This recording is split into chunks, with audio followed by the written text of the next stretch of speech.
Good afternoon. This is a hearing of the Chatham Conservation Commission being held on August 23rd, 2023, in accordance with the Massachusetts Wetlands Protection Act and the Town of Chatham Wetlands Protection Bylaw and Regulations. My name's Janet Williams and I serve as the chair. Today's hearing is being broadcast live on Channel 18 and is being recorded for the on-demand archives and will be available on the town's website. It's being conducted in person, by phone, and by video conference. So the agenda, instructions for how to attend, and copies of all documents for review today are posted on the town's website. So to all participants, whether you're attending by phone or online, please remain muted unless you've been recognized by the chair. And when you're recognized, please identify yourself for the record. If you're attending by phone, you can mute and unmute by hitting *6. And if you're online and you're not a commissioner, please keep your camera turned off unless you've been recognized. And you can always indicate that you want to speak by using the raise hand feature. So that we have a record of a quorum attending today, I'll now ask each commissioner to state their presence. Vice Chair Karen Lattin. Present. Bob Rawls is not attending today. Bob Del Vecchio. Present. Mary Sullivan I think so. is not here yet. Elise Gordon. Present. Cheryl Maservi. Present. And I am here, so we've established that we do have a quorum. Couple quick notes. We have what you might call a fulsome agenda today. So we're going to ask everybody to remain. Here. There we go. Are we now? Janet, this is Mary Sullivan. Ah, you're here, Mary. hear Okay, me? I think the platform Yes, hadn't I'm been. sorry, I didn't have my audio on. Okay. Sorry. All right, we're good. So we have everybody except Bob. So we're just going to ask everybody to please keep your presentations to the critical facts that you want the commission to consider in making a decision. And if need be, if we start really running, I have Bob Rawls told me how to download his handy countdown timer, which we will use if we need to move things along more quickly. Before we start the agenda, I'm going to ask Conservation Agent Nicole Smith, who's online today, if there are any requests for continuances. I do not believe that we received any official requests. Okay, so with that, Nicole, can you now lead us through the agenda, please? Sure. So the first item up is a request for order of conditions for 58 Whistler Lane, Eileen Ryan, map 16J, parcel L, C1, SE 103638, demo of the existing dwelling and construction of a new dwelling. Okay, so we have a draft order of conditions, which has been posted to the town website. And I will now ask commission members if they have any comments, questions, edits, changes to the draft that we are considering. Bob? Yep. I just got a couple of things, Sure. Janet. Finding 3, the site is completely developed with structures, deck, ornamental landscaping.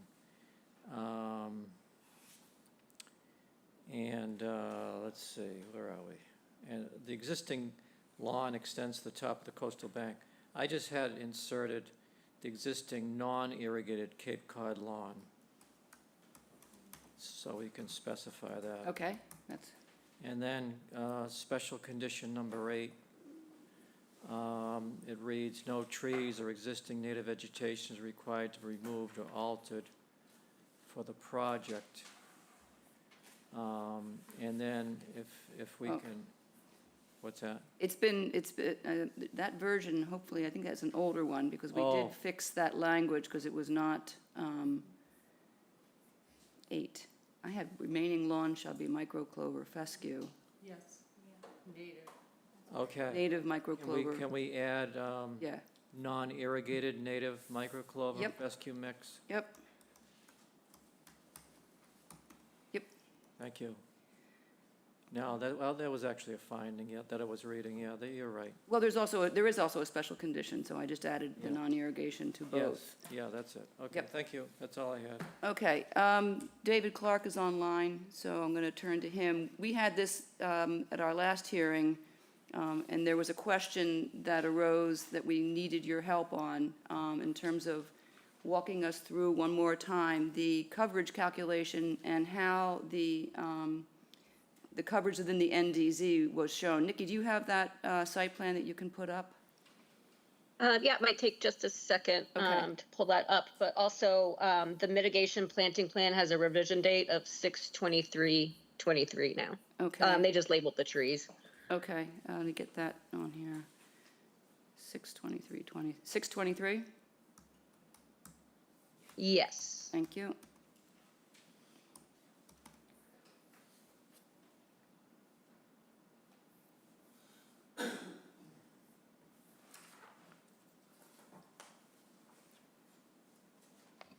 We'll also need to fix the hearing information to reflect that instead of 8/9, it's 8/23 for the work Aha. session.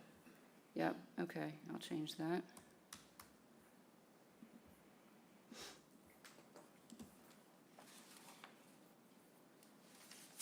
What's that?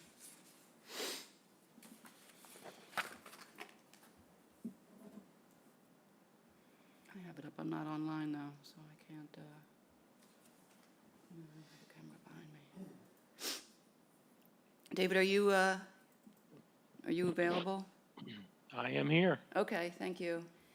While Nikki's looking for it, I think that the question, let me find where Bob Rawls had raised the question in this It's- draft. It's in the findings area.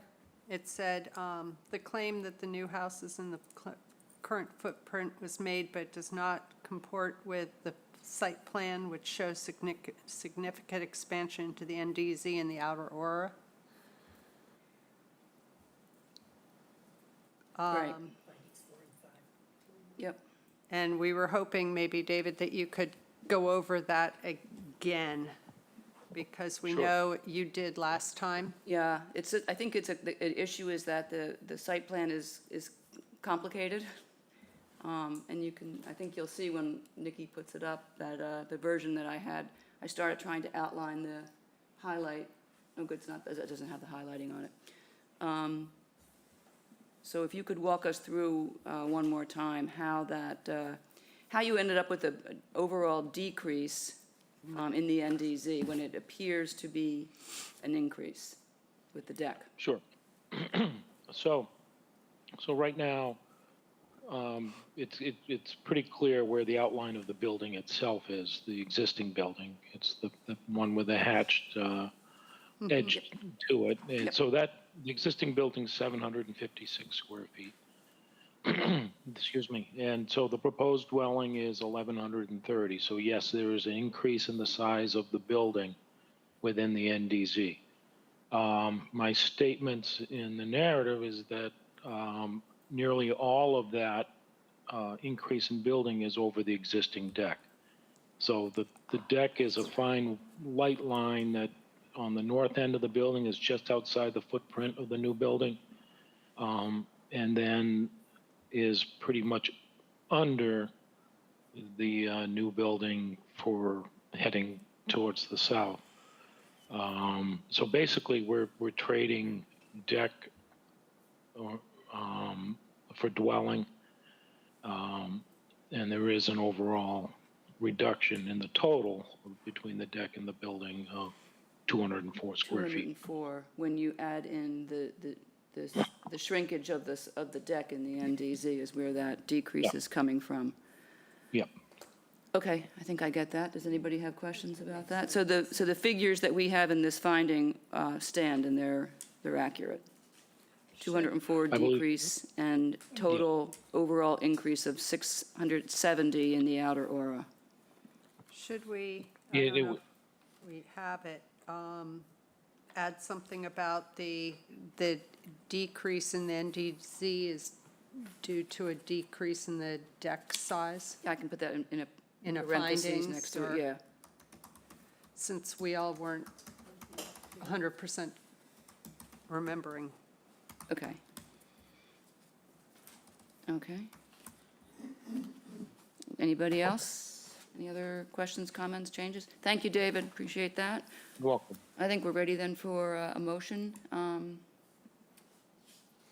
I move that we close and approve the order of conditions for 58 Whistler Lane. Gordon, second. Roll call vote. Elise? Aye. Cheryl? Aye. Karen? Aye. Bob? Aye. Mary? Oops. Mary? She seems to have dropped her. Mary Sullivan, aye. Okay, there you are. Okay. And I vote aye, so that is unanimous. All right. That one's ready. All right, Nikki, next one. 89 Taylor's Pond Road, William and Karen Kuskoris, trustees, 89 Taylor's Pond Road Realty Trust, map 5C, parcel 29B, P219, SE 103636, proposed deck expansions and hardscaping, removal of invasive vegetation, and restoration with native species. Okay, this one was, there were some, just as with the other one, there were comments and changes provided by Bob Rawls, Karen, and myself, which were incorporated, and then this is the version that was posted with all of those, so that's already been done. So at this point, I'll ask other commission members if they have changes or questions or comments. You guys are, I just have a question. yep.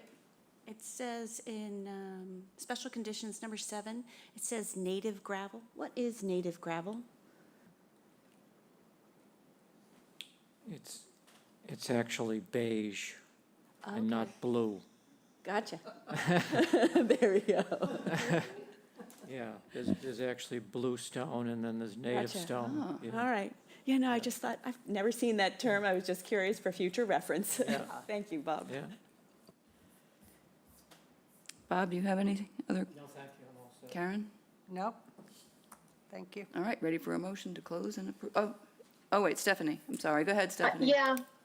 Hi, Hi. thank you. I'm Stephanie Sequin with Ryder and Wilcox. I'm not sure, I think I'm looking at the most recent one, but on the first 2 pages where it references the documents that were submitted, all 3 of them, my site plan, the land management plan, and the vegetation management plan are revised July 28th, 2023. Uh-huh. 7/28/2023? Yes, Okay, I'll add that to all of them. that's it. Thank you. Thank you.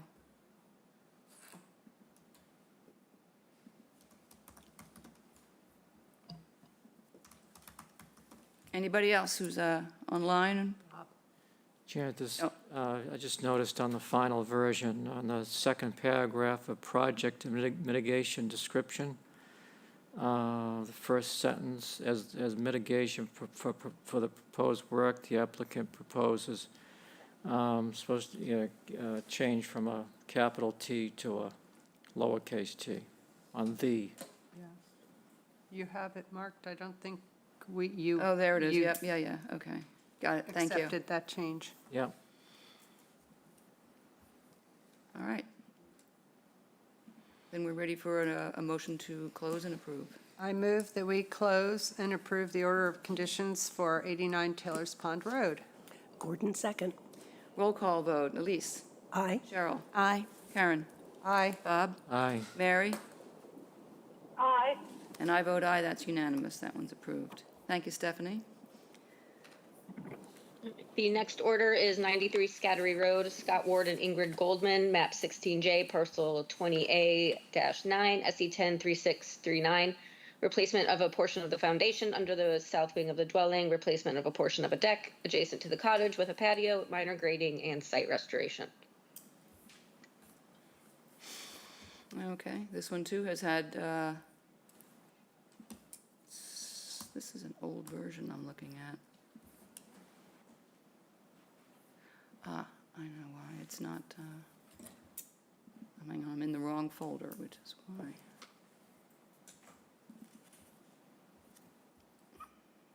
All right. That's it. Questions, comments? Cheryl? I just have a simple thing in the findings, number 2.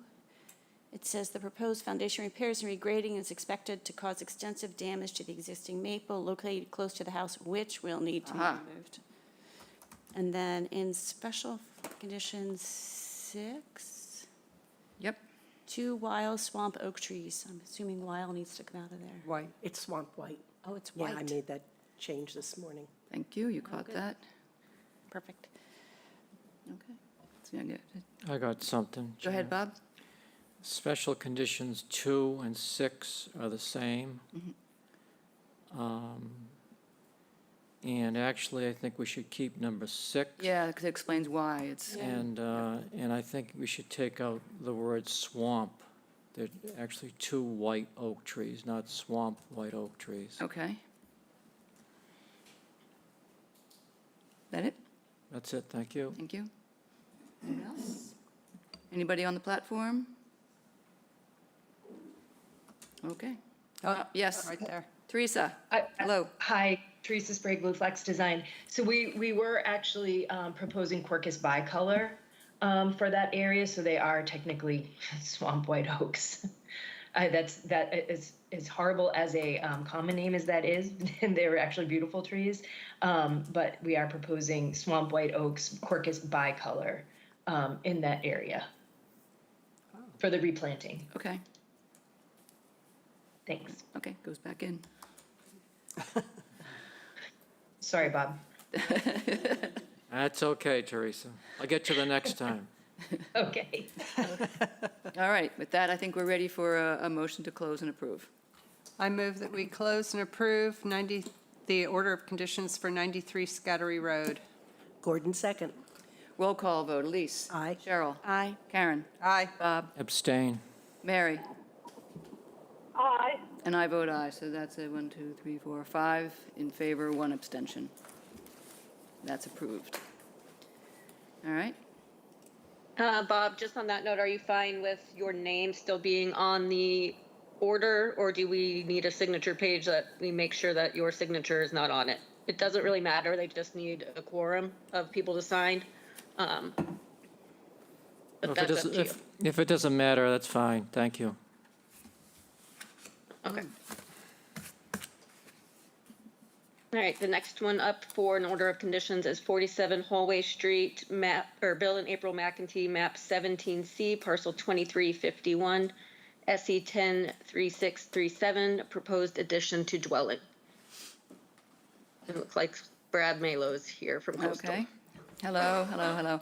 Let me check with the commission members first, whether anybody has questions, changes, I had a comments. tiny one. Okay. I don't know if you caught it in the project and mitigation description, almost to the end of the first paragraph. The addition will be outfitted, not the additional.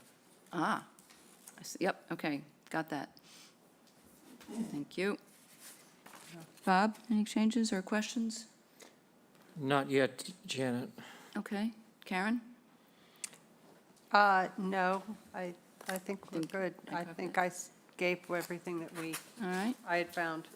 Brad, have you gone through this, and do you have any questions or comments? I did not. We did review those. The only comment that I would have is just a confirmation. I believe there's an existing irrigation system, and in a standard condition referring to the no irrigation system, we presume that we're able to maintain what does exist. Yeah, the condition says no new permanent irrigation. So to Very the good. extent that we have to live with whatever's there, we will do that. I do have one question. Understood. Did we get the NHED letter? That was one of the things holding us up.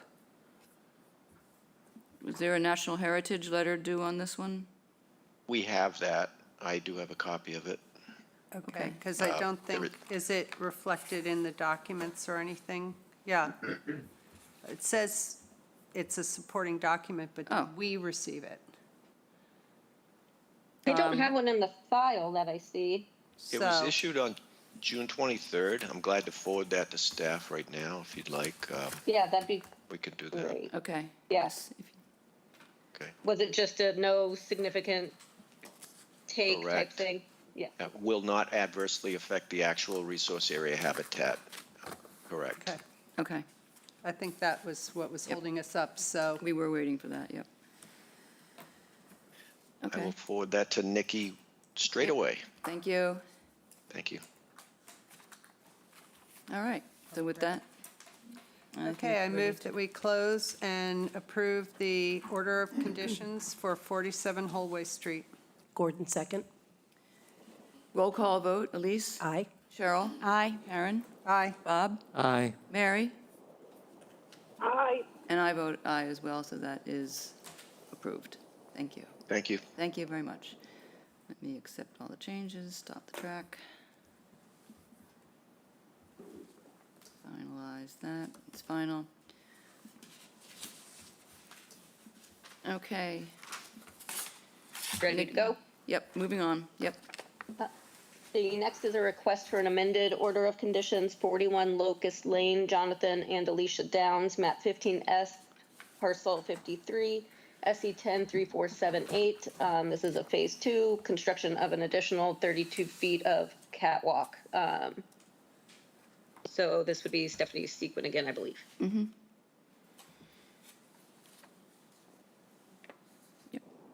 I don't know if you have any questions or if you're just reviewing the draft amended order. I do have a question.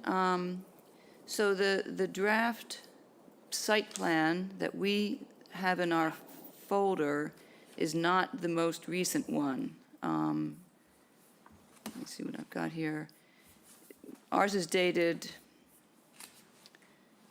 January 23rd, and we know that there was a more recent version that was submitted to ZBA for that hearing. So I found believe that, and I I put it in the submitted- Dropbox. I downloaded it from ZBA site, but I don't know that we have it in the file here. Nicole, do you have it? What's the date of it, Stephanie? The file? It should be March 8th, 2023.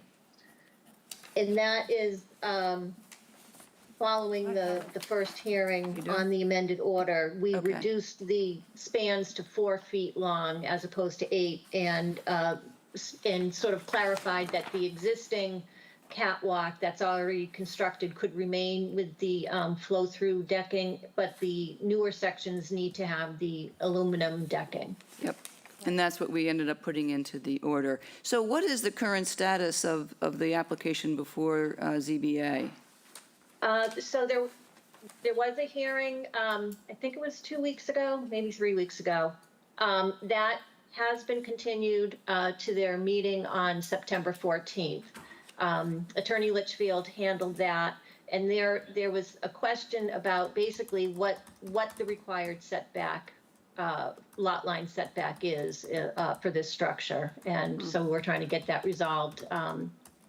But it will go back to the ZBA on September 14th. So I don't know what your preference is, if you want to have the ZBA signed off before you issue the amended order. Yeah, just because, well, two reasons. One, it's been, we've had it, so it's been a long time that this one has been here, so I'm not inclined to worry too much about extending it. And secondly, because I think you're asking ZBA for a variance, that always makes us a little bit more circumspect about putting something, having something written, approved, and voted on, if you need to get a variance from ZBA. So if it's okay with you, my preference would be to continue this until after you've got the approval and the variance from ZBA, and then we'll issue the order in, I mean, we've had this drafted for a long time. I don't see that there's going to be any changes other than the dates will be, we will update the dates on the site plan and the hearing dates.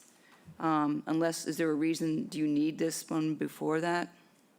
Nope, whatever your next available date is after September 14th, if you could continue it to that. In the meantime, Nikki, do you need hard copies of the March 8th, 2023 version? Nope, I have one stamped just in March 9th. March 8th, Well, it was stamped in March 9th, but yes, it's dated March 8th. okay. So then you're all that- set with that? Well, we're good Yes. then. If she has the hard copy, I found that, we just didn't have an electronic copy is what I couldn't find. But Okay. we did manage to download that and put it into our Dropbox, so we have that. So the next available date after the 14th is the 27th of September. So in a display of caution, I think I'd like to continue it to then issue the order on that date, presuming that everything has gone okay and you guys are ready to go. Okay, sounds Okay. good. Okay. Did we, I haven't read that order in a little while.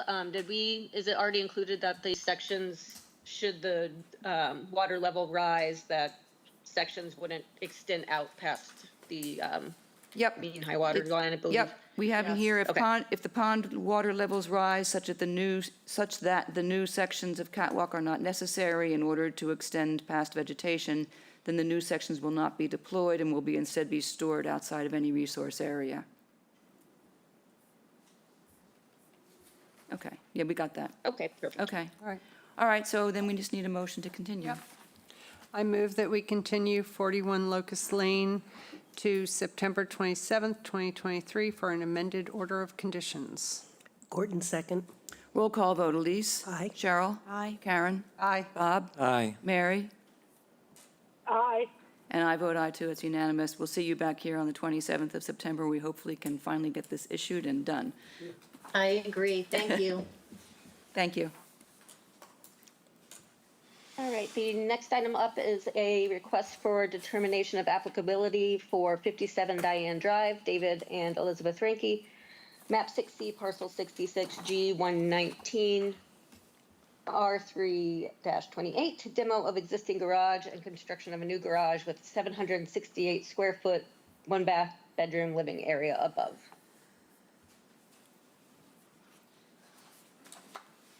I have these additions for the board members that.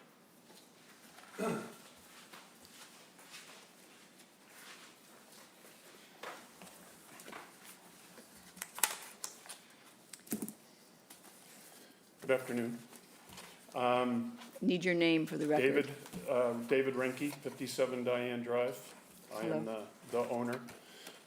We are planning to proceed with our plan for the demolition and rebuilding of the garage. Our ZBA application has been resubmitted with attorney representation. The only change to our plan, which I've included on one of the floor plan, is a removal of a wet bar in the living area. There was also subsequently a correction to the first floor where there was a sewage macerating pump that is no longer required. When I came before the board the first time, the other outstanding issue was whether or not I was going to be required to add an IA septic system to the property, and a determination has been made by the health department that I can tie into my existing four-bedroom Title V. There was a room in the existing house which wasn't really a legal bedroom. It was notated as a bedroom living area, but it was in the basement. The letter from Lucas will outline, that he came, took a look at it, they've determined that it's not a bedroom.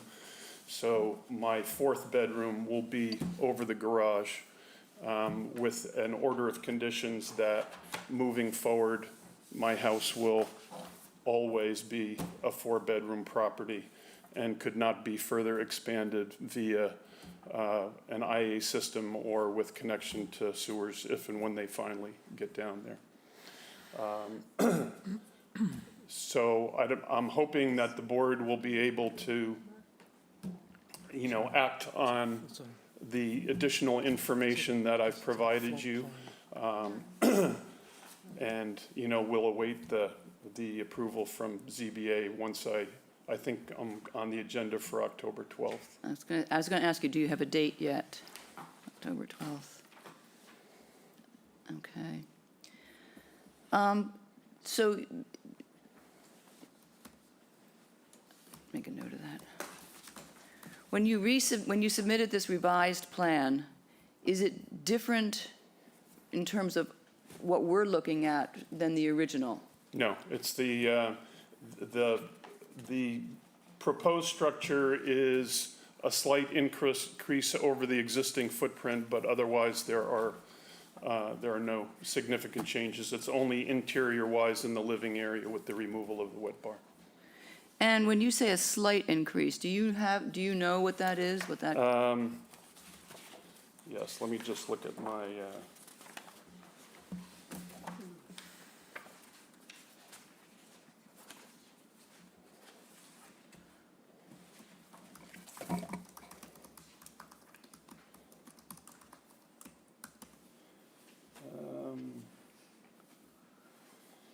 the existing garage is 22 by 30. The new garage is 23 and a half by 32,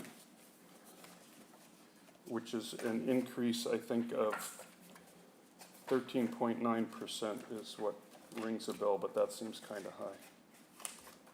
I'm trying to get a sense of, on a square footage basis, what that is. There was 22. I know the addition is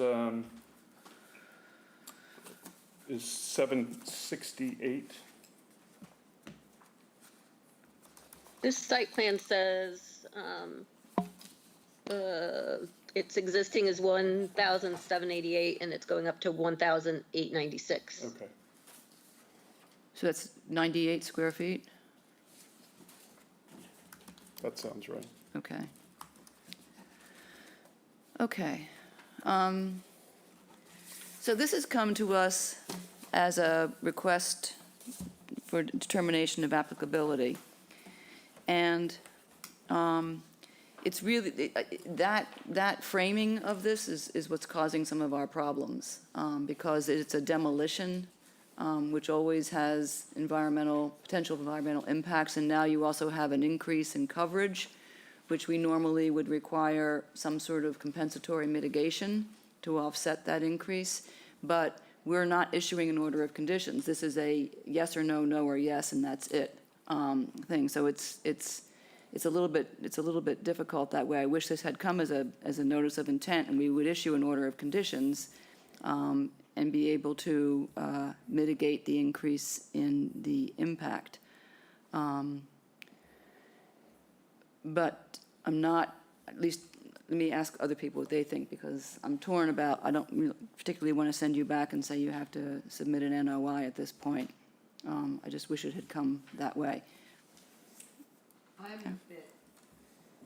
I'm a bit uncomfortable with the fact that it's a demolition and there is an increase in size. And with an RDA, we don't, as you said, issue any conditions or findings where we could say that why we did approve this. And so I'm very torn, because it usually would come to us as an NOI.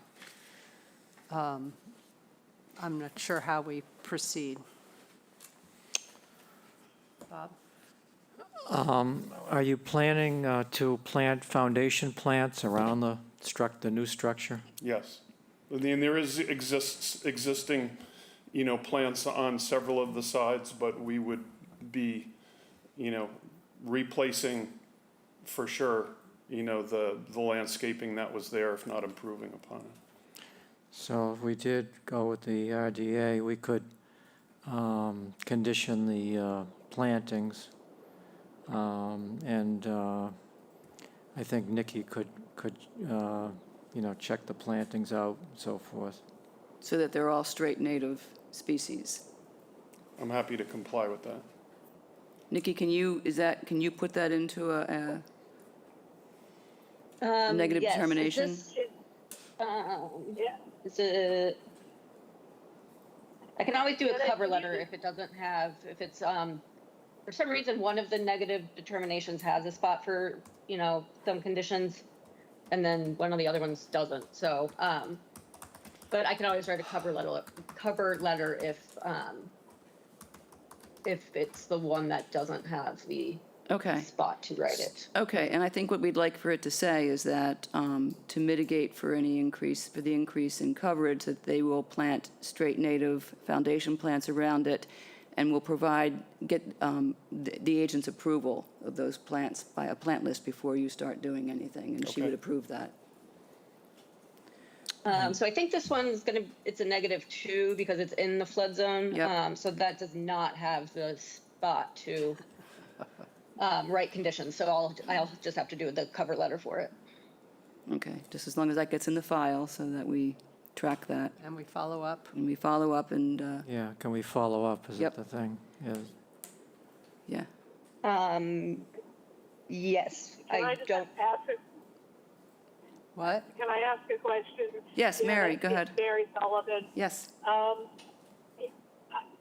guess I'm a little concerned that since there is no place on the form to add conditions, maybe this doesn't qualify for a negative determination. Maybe this should be an NOI. So in the past, I've actually checked -2 and then just written the conditions in the -3 spot. I don't know how people feel about that, but I think under the circumstances, I'm somewhat reluctantly willing to go along with whatever works here. And, but one thing I would say, in addition to checking that, putting it in the form, writing a letter, is that the site plan should have a note on it, added a note to the site plan that says that native plants will be planted around the new garage. Okay. And approved by the agent so that we have the condition in as many places as we can possibly have it so that we can follow up and make sure. I agree, It really should have been an NOI, though. definitely. Yeah, and Nikki can follow up in the end after they're planted, correct? yep, I don't exactly have a tracker, but I could possibly add it to, I mean, it's not a violation, but add it to our violation tracker just to keep it on our radar to go back in a year and check on it and see that the plantings were done. I was thinking the same thing. It's not a violation. but Worksheet it's- number 2. Right, we'll have a follow-up sheet maybe, because it's not technically a violation at all, but Maybe. at least something that we're looking at and we're reminded to follow up. Maybe we'll do an RDA sheet. Yeah, we probably should because can. because it's pretty I had started common. one.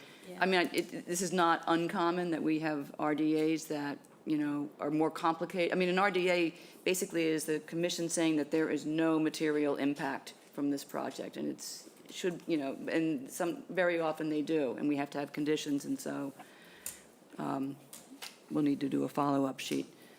Yep. Okay, anybody else? Questions, comments? Then do we have a motion for a -2 with conditions? I move that we approve the request for determination of applicability for 57 Diane Drive with -2 determination. Gordon, second. Roll call vote, Elise. Aye. Cheryl. Aye. Karen. Aye. Bob. Aye. Mary. Aye. And I vote aye, that's unanimous.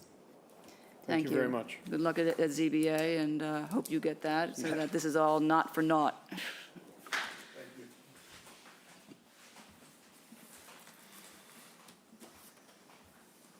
All right, Nikki. All right, the next is the notice of intent for 23 Wilkie Way, William Riley, map 17D, parcel 9F10, removal of invasive plants, new planting, new gravel infiltration strips at residence and garage, new bark mulch path, expanded crushed shell driveway, new walkway and steps, and new fencing. Is there any representative here for 23 Wilkie Way? His name's Christopher Patsky. Yeah, Mr. Paskey, or is Mr. Riley here? Okay, let me just note for the record, there was some evidence of some confusion. This came up at the hearing on August the 2nd, and this sketch, which has got some handwritten changes to it, was the latest site plan that we had. And what we said on August the 2nd was that we need a revised site plan that is stamped and signed with revision dates that details, because both the impact has changed, the coverage has changed, and the mitigation has changed. So we need the recalculation of the coverage and the recalculation of the area of proposed mitigation, a list of the mitigation plants They should be listed, identified. We need to make sure that the proposed vegetation, both trees and native shrubs that are going to be removed, are identified. And we need a statement that what's going to be done about the large area of invasive vegetation that is starting to dominate the naturalized areas that are adjacent to the mitigation. So we announced all of that on August the 2nd. Crystal had contacted me and said that the representative had asked for clarification of what we were looking for. She provided that. I gave her the information. She gave it to him in an email. And that's the last I've heard of anything. It seems that we should continue it again, since no representatives are here. Yeah. I think, The next hearing is the 6th. yeah, but I think we should wait even longer because that's Labor Day weekend, right after. Yeah. Oh, the So, 13th. 13th, thank you. Good luck. Yeah, thanks a lot. Yeah, so Nikki, you haven't heard anything either, I'm gonna assume? No, I have not. All right, so we're going to continue this to September 13th. And Hope we hear from hope them. we hear from them, and we can send out the same email that Crystal sent out before if they want that list again. All right, can we have a motion then to continue? Yes. I move that we continue 23 Wilkie Way to the meeting on September 13th, 2023. Gordon, second. Roll call vote, Elise? Aye. Cheryl? Aye. Karen? Aye. Bob? Aye. Mary? Aye. And I vote aye, that's unanimous. Okay. All right, next up, we have 171 Morris Island Road, David and Patricia Drollinger, map 16A, parcel 41H71, SE 103642. Reconstruct two existing decks and second floor additions to the two-family home, including a new septic system and mitigation. Okay. Good afternoon. Good evening. Good evening. Before you start, For the Thad, do record- you you have the ability to put the site plan up, or do you want Nikki to do that? May be able to.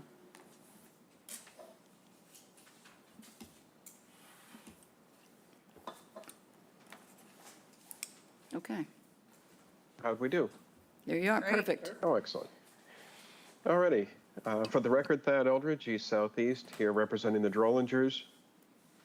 We had originally, well, the Drollingers have been working for quite some time with an architect in order to make improvements that don't constitute a substantial alteration. So we have second floor additions going on to the building, a few dormers, and the east end would have the roof taken off and the second floor put on. With that, they were looking at their front entrance, which is not optimal for them. There's a proposed new deck, slightly larger than the existing deck, but closer to the building. To the south, because everybody likes sitting on the deck, it's at first floor level, they've proposed to increase the size of the deck. The septic system that we originally applied for, we reviewed that with the Board of Health and decided that the revisions necessary in order to increase the flow here wouldn't have worked with the deck. So we've removed the proposed septic system. We've gone forward with the existing septic system. We have, for the increase in coverage, we have provided mitigation at the 2-to-1 ratio. And if there are questions, I'm happy to answer them. Okay, thank you very much. Before we get into any other questions, I think there's a bit of confusion about the coverage calculation, particularly within the NDZ. So let me just clarify. So the change that the revised plan still retains the second floor bedroom? It just does not involve a change to the septic system, is that right? Correct. There would be a second floor bedroom, but Okay. not an additional first floor bedroom. So it's the same number of bedrooms as exist. Okay. So the revised plan, the original plan showed 205 square feet in the NDZ, and the revised shows 304, although I did see a reference to 306 somewhere, both in terms of hardscape. Can you clarify for us how that calculation comes out? Because as we look at the plan, don't see anything in the NDZ. So for your chart, NDZ would include the resource area itself. The entire property is within land subject to coastal storm flowage, Aha. a resource area. Okay. And the Okay. 205, That was the old coverage. Right, so how did that Yes. increase? because we went back to the existing where there's a rinse station and there's a little patio that sit on top of the septic system. That's behind the westerly side of the building. Yeah. And by not removing those, we have the increase. Ah, Okay, The other plan that we had that, and then it was all being removed, and we were putting the mitigation on top of the septic system. But since they're back to what exists now, we've decided not to change that, just mitigate for more.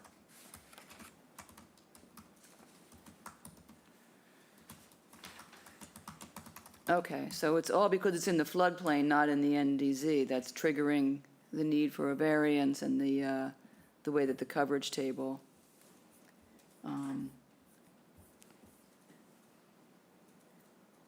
Yeah, I mean, we've had this problem with, I mean, we've talked about this before, our coverage table only encompasses the aura, both the NDZ and the outer aura. When you break it down even further into the resource area, which we don't have, but that's why we were confused, because it's listed in our version as 304 square feet increase in the NDZ, which was throwing us, because we couldn't see that. But Okay. isn't the resource area also an NDZ? Not technically. Technically, the NDZ is just the first 50 feet back from the resource area. The resource area is the resource area.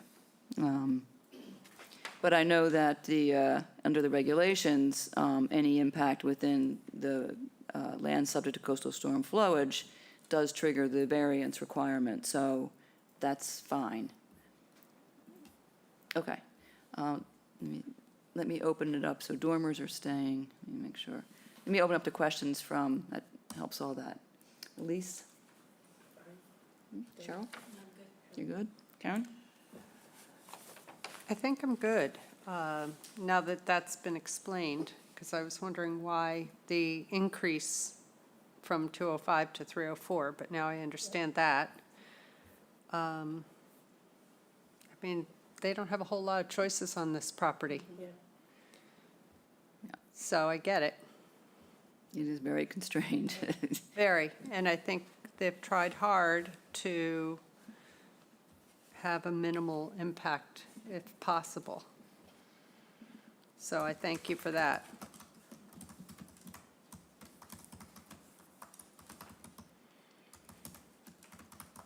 Bob, do you have anything?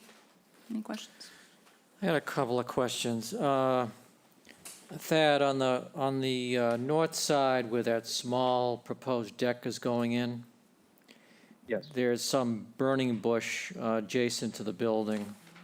Those are going to be removed? They certainly can be. Okay, and then there's a roadie tucked into that little alcove, which isn't doing well because of the burning bush in front of it. And then the burning bush extends beyond the deck too. Will that be removed? Certainly can be removed and planted with native species. Yeah, that would be a plus. I'm sorry, Bob, is it the rhododendron going to come out as well? Yes. Just the burning, okay, both of them, okay. The rhododendron and the Okay. burning bush. But we would want to keep those as landscaping and not as mitigation, just so that they can maintain them. Yep. Being so close to the building. And on the southwest side, where the septic is, There's some honeysuckle, large honeysuckles, probably like, I don't know, maybe 8 feet high. A couple of them. Those are going to be removed as well before the mitigation Certainly goes can in? be.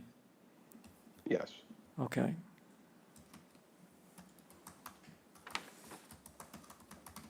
And then there's, I think it's wild rose on top of the septic system. It's kind of growing over the fence. I don't know if you noticed it. It's by the rinse station. So that's an invasive What too. is that one? Okay, If it is, that'd be wonderful if that could be removed too. certainly. And that's all I have. Thank you. Let me just check my, okay. Any other questions, concerns, comments? All right, I think we're ready then to schedule this for an order of conditions on September the 6th. I move that It sounds we, good. what? Oops. Is that, Sorry, it sounds great, I said. okay. Oh, okay.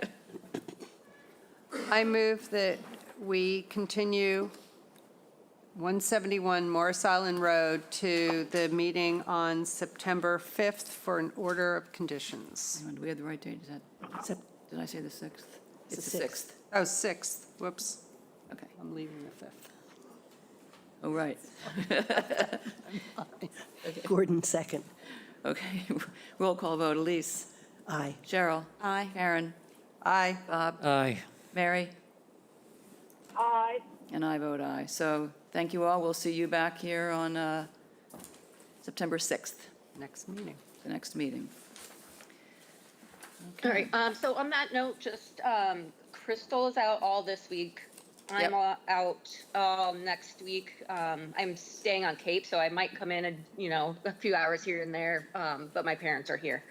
And I'd like to spend time with them, obviously, and neither one of us has any school until September 7th for our oldest ones. So we're kind of all over the place, so I don't know if this round we could kind of maybe go ahead and have a commissioner volunteer to do some of these. Just because Crystal and I are going to be in and out of contact with each other until the next meeting. Okay. We'll do an email We'll figure and it out. Okay. figure out, get people assigned and get them, the drafts into circulation. Got it. Okay, sounds good. Thank you. Okay. If you'd like to continue this one further, we're not going to zoning until October. Oh. Shoot.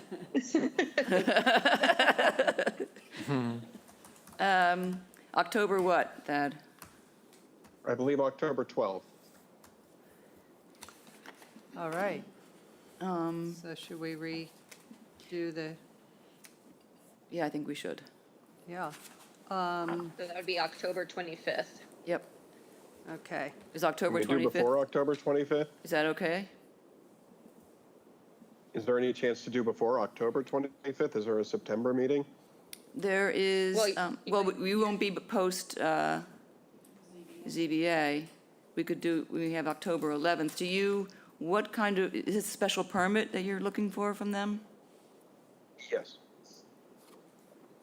Do you have any idea, I mean, I can ask Sarah tomorrow, do you have any idea if you think you're going to have any trouble with it? Because, I mean, we just don't like to go through the trouble of issuing an order if ZBA says, no, you have to change it, or no, this won't be approved. I can say I'm confident, but we'll Yeah. find out on the 12th. No, nobody wants to make a prediction. We will provide the letter that it's approvable on conditions for ZBA. The only choices are October 11th, which is the day before your hearing, or October 4th, which is also before the hearing. And I guess we should go to October 25th. Okay. Right, I move that we continue 171 Morris Island Road to the meeting on October 25th for an order of conditions. Gordon, second. Okay, roll call vote. Elise? Aye. Cheryl? Aye. Karen? Aye. Bob? Aye. Mary? Mary? Aye. There you are. Okay, and I vote aye. So that's unanimous. All right, thank you for that reminder, Thad, and we'll Thank you. put that on the 25th. All right, next one. The next order of conditions, or notice of intent, sorry, is 70 Strong Island Road, Matthew Damian and Nancy Bobber, map 13M, parcel 37C14, SE 103641. Construct 2 decks, brick walk, remove railroad tie steps, and replace steps with boulder wall and stone steps. Relocate HVAC units and install generator enclosed by fence and plant appropriate mitigation. Okay, Thad, your clients are here, so I'm not sure who's going to lead the presentation. He is? We'll defer to Thad. He'll do it, okay, and then you'll chime in. Okay, go ahead, Thad, it's all yours. For the record, Thad Eldridge, East Southeast, the Bobbers are here with you. We have a lot of little things going on this property. So starting off with the east, we have a floodplain that's come into the site. Elevation 12 is just touching the site. Elevation 11 is that much closer to the building. At one point in time, they had an entryway down into the basement, and that was filled in before the floodplain changed. But it wasn't filled in all the way, making a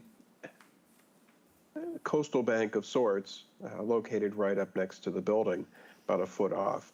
The proposal is to finish that effort, restore the coastal bank to its former glory before it was a coastal bank. You'll see a little bauble in the topography here. That's to protect that cherry tree. There are railroad tie steps that lead down this slope. Those will be removed and disposed of properly. The air conditioning units currently exist below the top of the bank.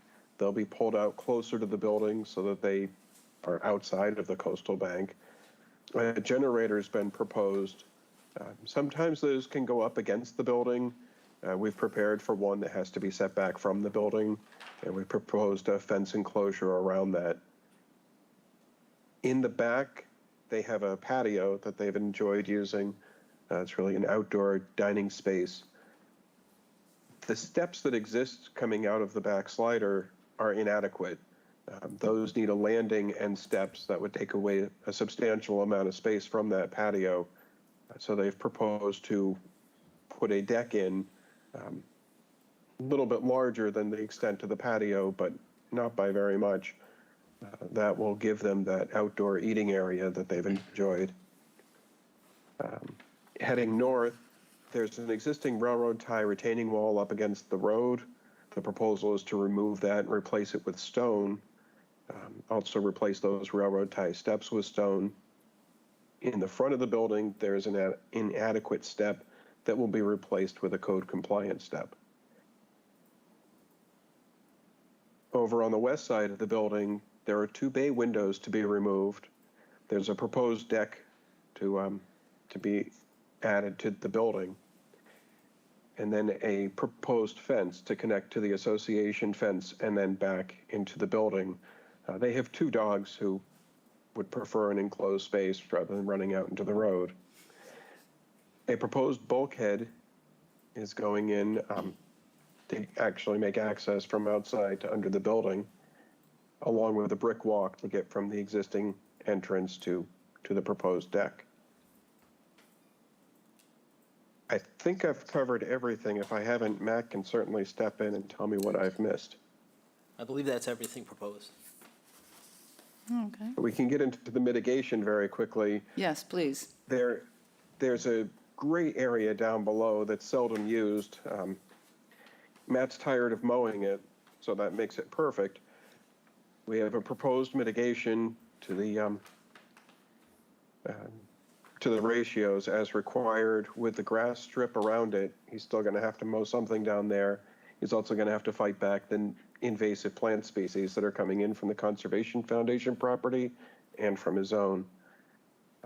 The new slope will be matted, and we have a proposed wildflower meadow on top of it. We'll also propose some red raspberry that will eventually take over that hillside. Hopefully they get some fruit before the birds take it all. And if there are questions, I'm happy to answer them. Yeah, one thing quick, Thad, I just want to clarify the size of the mitigation. The coverage chart refers to 1,200 square feet, but in the narrative, it says 2,400 square feet.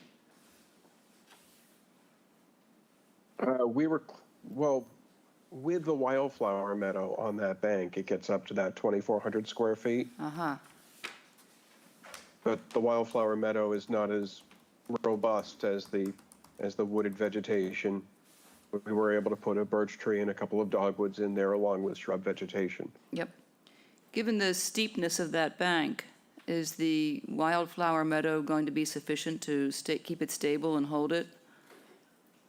So we had proposed jute matting to start off with, and then the wildflower on top of that. Does the We can certainly mix in. Does it need an annual mow, and if so, is that feasible given how steep that bank is? We would send Matt out there with a weed whacker. and I can do that. Okay. And the ultimate goal is to allow that raspberry to take over quite a bit of that slope. Okay. All right, thank you. Let me open it up to questions. I'll start down here this time. Bob? Yeah, that's the question I had too on that steep slope that, but you're going to include some raspberry in there as well as the wildflowers? But we have raspberry at the toe of the slope, and then the wildflowers on the slope itself. So as that raspberry spreads and looks for the light, it's going to head right up that slope. Oh, I see it now, yeah. And you have some erosion control going in initially, huh, before you plant? Yes.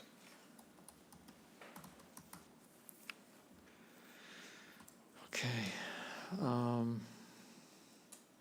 That's all Nancy brought up,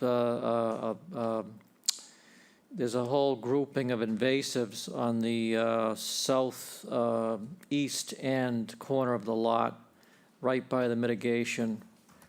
And I was just wondering if we could remove that whole mess of invasives. There's some porcelain berry and some pokeweed in there.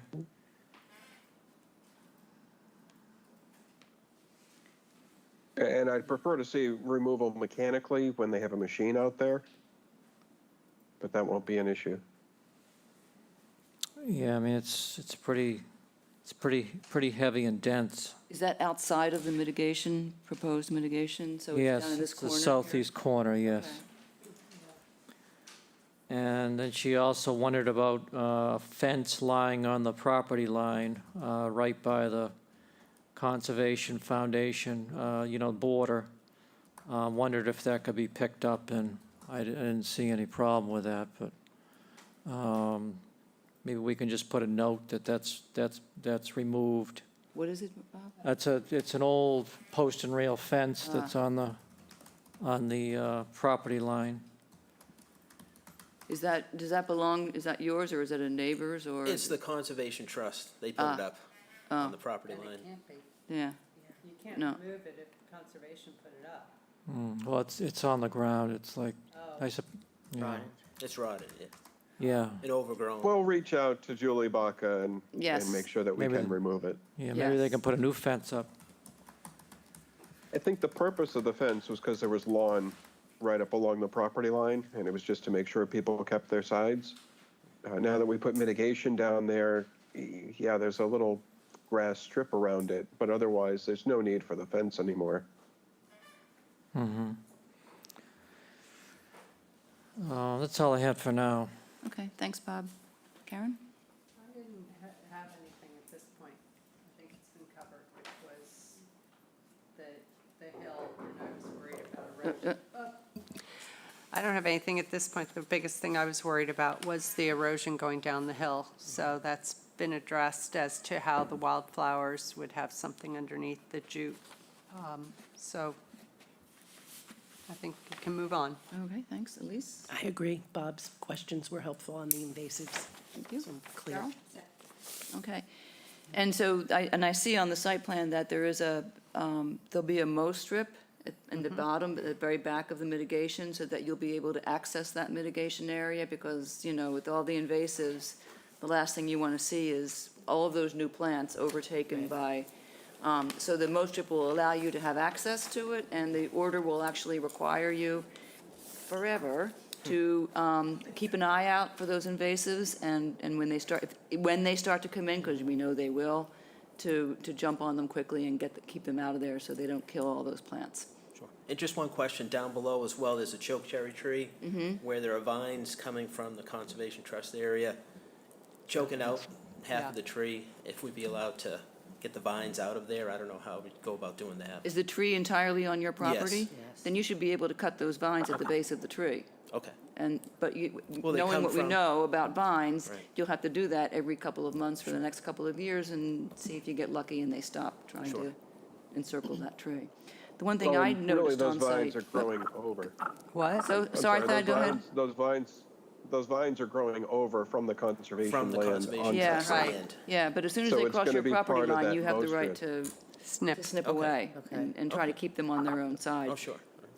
The only thing I noticed when I was on site was that the bay windows that are slated for removal face full sun, and as I walked by, I couldn't help but notice a very large, old chocolate lab sleeping in that Oh. bay window. They're going to be very sad. And I oppose the removal of that. What are you going to do for that? I mean, it's clearly his spot.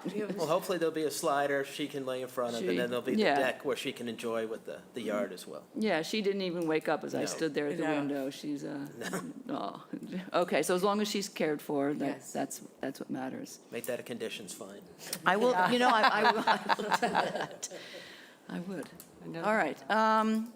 Do we have anything else? Anybody on the platform have any other questions or concerns, or we're ready to send this to Order of Conditions? Yes. Could I make a comment? I mean, you must come up and identify yourself, and you may certainly make a comment. You can come to these in the front here if you prefer. Just push Yes. the button so that the green light is on before you speak.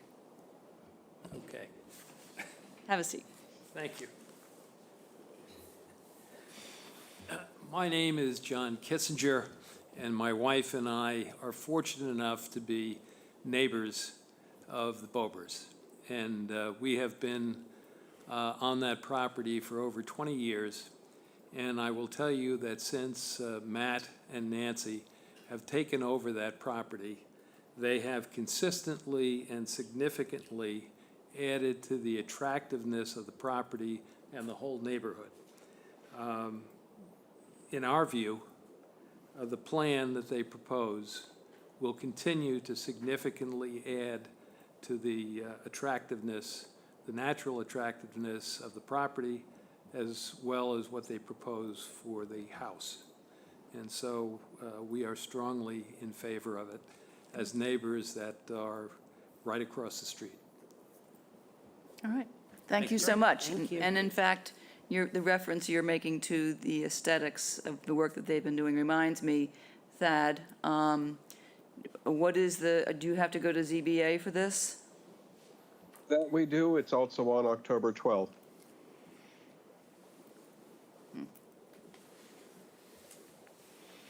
Thank you. Thank you, John. So can we continue it for the order until the 25th as well? Yes, please. Okay. All right. This is not going to be starting before the late fall, the winter, early spring? Their windows, and the roof, they're doing what they can do Yeah. as much as. That part does until- not impact Right. us, so. No, Right. but the gable end where the slider would be going to go out onto the deck proposed would be on standby Yeah. until Okay. there's Okay. an approval. Well, All All right, right. so we will then plan to issue the order of conditions on the 25th of October. Okay. Good luck at ZBA. Thank you very much for your We'll time. write a letter to them saying that we think it's going to be approved by us. Okay. Thank you very much. Okay, thank you. I have to do a motion. Yep. Go for I it. move that we continue 70 Strong Island Road to the meeting on October 25th, 2023 for an order of conditions. Gordon, second. Roll call vote. Cheryl, let's start down here. Aye. Elise. Keeping us awake. Aye. Karen. Aye. Bob. Aye. Mary. Aye. And I vote aye, so that's unanimous. Thank you very much. Thank you, Thank See you on the October.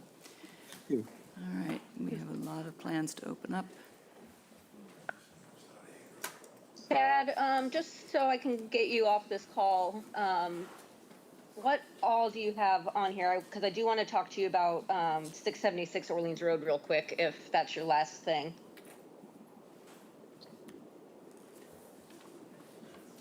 Did he And get off? 676 was, I should still be here.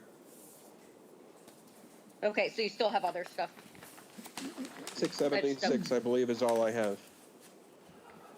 So, I mean, if everyone's fine with that 676 Orleans Road, we can move that to do the COC real quick. I believe it was just I just wanted Oh, clarification oh, oh. of looking at the paperwork.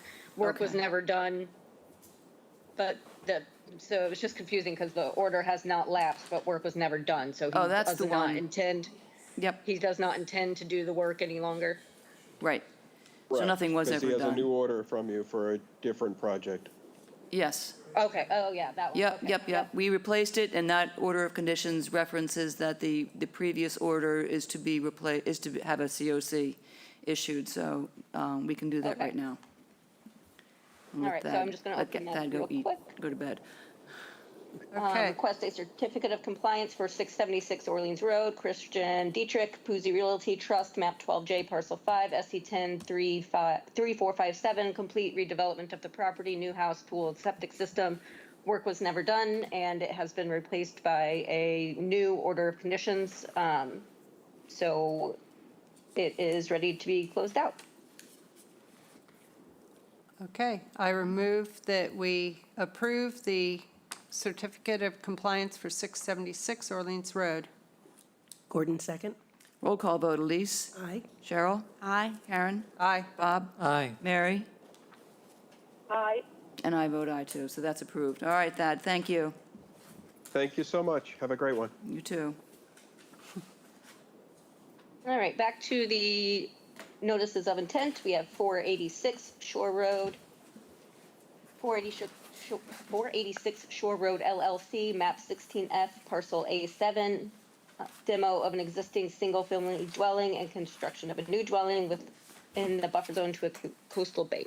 And I did get, my email was up, and I did get a couple SE numbers, so let me see if that was one of them.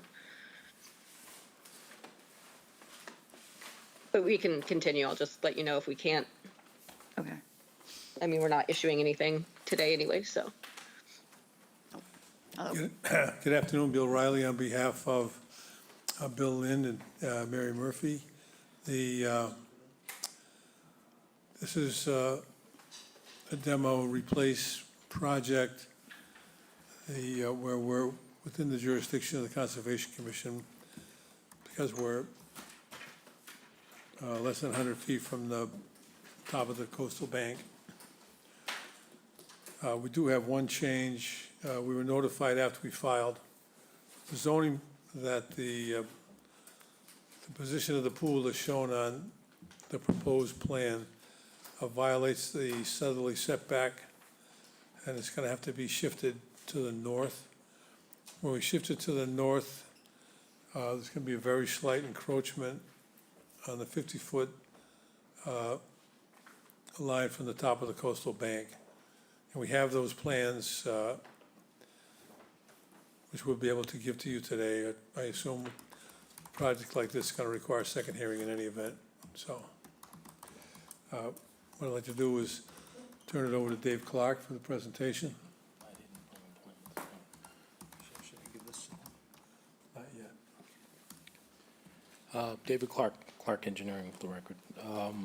As Bill stated, it's a demolition rebuild within 100 feet of the bank.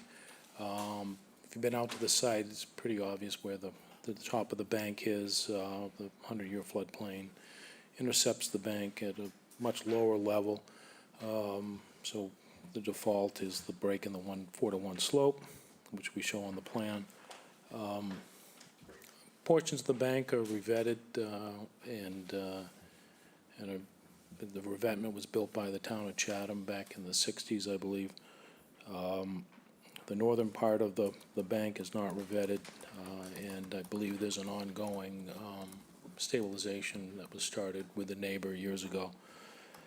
The area from the existing house to the top of the bank is primarily lawn. There's a little bit of natural vegetation on the corners by each property line, but primarily it's all lawn. There is a fence that goes within, I think, 8 feet of the bank at its closest point. Again, if you've been to the site, the existing house almost occupies the lot from property line to property line, and so the new house will fit basically within the, almost within the footprint of the existing house, with some extensions on the northeast corner. The house is situated as close to the street as it could possibly go.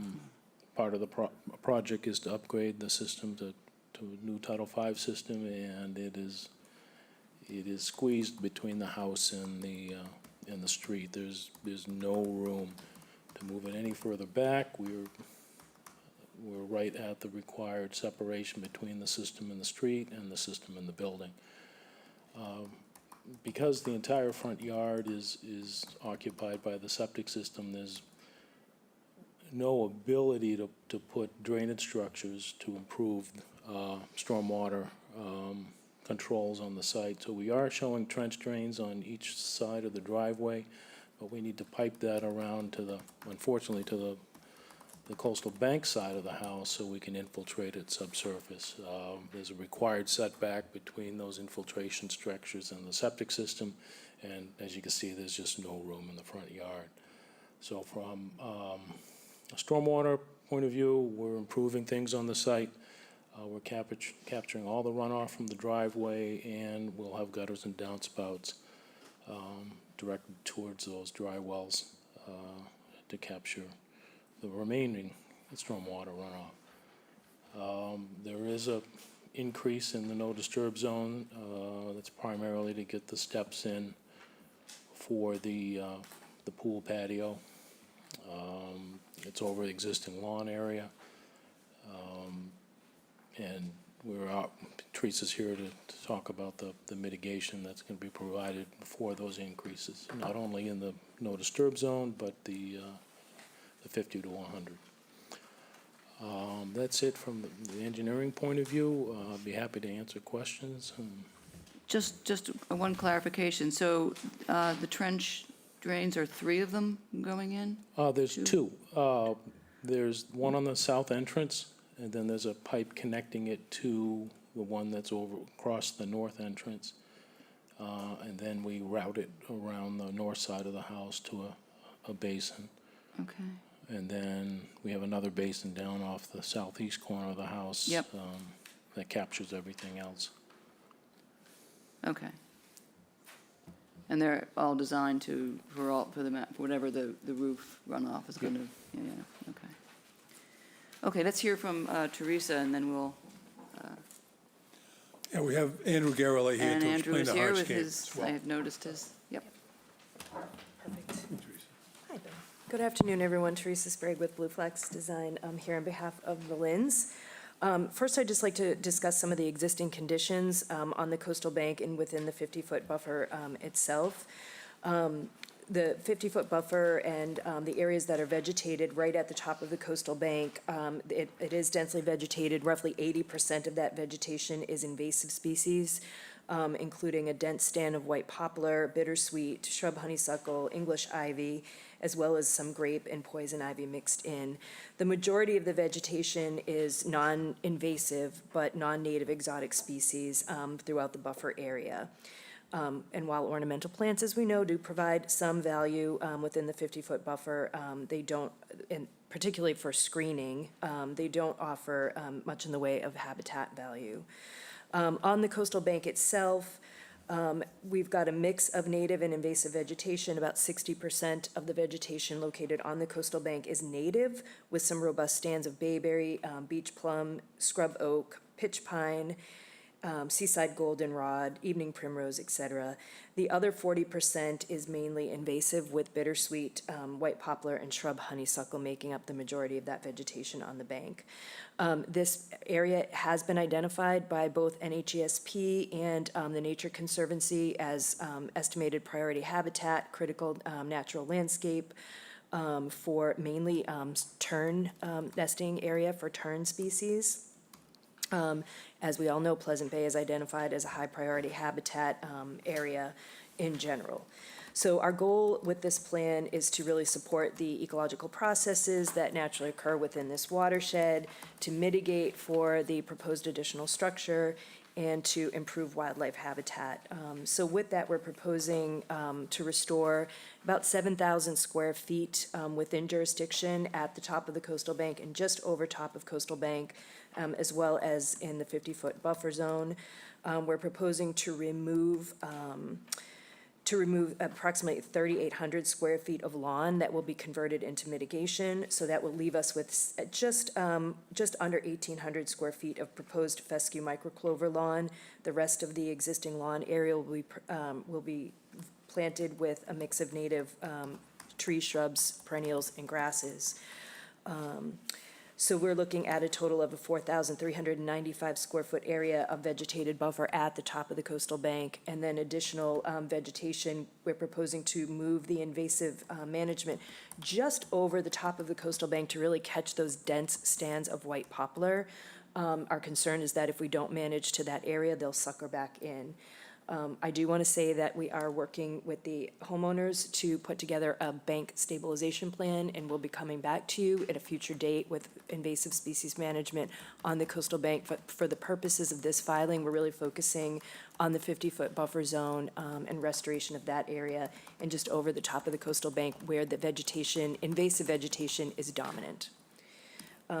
In our restoration plan, we're proposing to plant 15 trees, including a mix of amelanchier, pitch pine, and scrub oak, which are all existing on site, as well as 310 native shrubs, perennials, and grasses within the restoration area.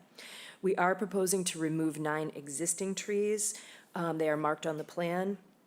Those trees are either non-native or in poor health, or both. There's one pitch pine just to the north of the house that's very close to the existing house. It's completely covered in bittersweet. We are proposing to remove that because our fear and our concern is that after we remove the bittersweet, the tree simply won't be viable. So we're proposing to remove that pitch pine and replant another pitch pine in its place. So with that, I am happy to answer any questions about the proposed mitigation plan. Thank you. Thanks. Okay. All right, I'll open up to questions. Bob, you want to start? Okay, Teresa, there are a couple of dwarf Alberta spruces along the back edge of the lawn. Will those be retained? We are planning or proposing to remove those. Remove those? Yeah, my concern about Alberta spruces, while they appear to be very green on the outside, if you sort of peel back and look, they're very dead on the inside, and I've actually seen them catch fire in different situations, so they're just not long-lived species. They're not native, so we're proposing to remove those and replace with native vegetation. Okay, how about, Bill was talking about the pool being moved to the north. There's a Kwanzan cherry on the property line. Yes. On the south end. Why will that be removed? Well, with the shift, my hope is that we'll be able to actually retain that Kwanzan cherry. So the shift, the plan changes were made very recently. I have not had an opportunity to review those and get them into our plan, so we'll be coming back with those in our mitigation plan. And my goal or my hope would be that we could save that Kwanzan cherry. It's not native, but it's beautiful. It's a really healthy tree, huge, and is providing some really good screening. So if we're able to keep that tree, that would be our goal. Okay. Yeah, the pool, excuse me, the pool is moving 4.7 feet to the north. So that that's should enough give room. us room. Yeah, that should give us room to save that tree. Okay. And the spruces are in bad shape. The spruces are in really bad shape. And once we remove the invasive vines, you know, they tend to act like sails. I think they'll just blow over. Yep. And the little blue spruce, what about that? It's on the southern side, I believe. There is a small blue spruce there. I think that's something that we could certainly save if you would like us to save it at this point. We weren't marking it for removal. It's not a tree of any major size at this point.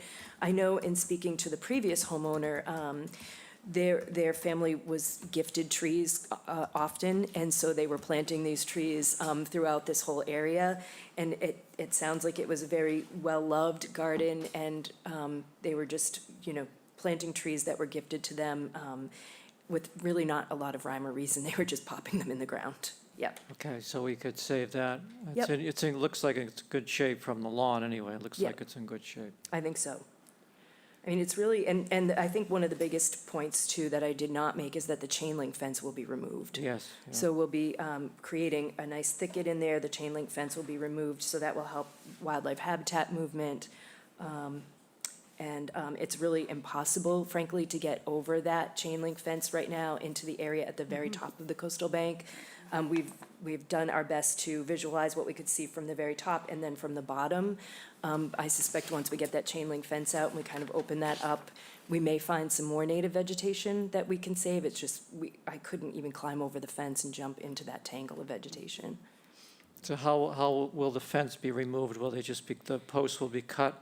And the entire fence will just be mechanically pulled out. Okay, no sharp edges on the? No sharp edges, no. The fence is going to be removed in its entirety. Okay. Yep. Okay, that's all I had. Thank you, Janet. Okay. Karen? Now that you're moving the pool a bit north, my biggest concern is the NDZ area. And Sorry, you the what? have What area? the NDZ, the 50 feet. Those steps that are coming down off all of these patios, and then you have, I assume it's a retaining wall a bit, and more steps to another patio, and can some of that be cut back? Because we really don't like to see structures go into that area. And that you've got huge steps, very wide steps. You've got so much patio. Can anything be cut down?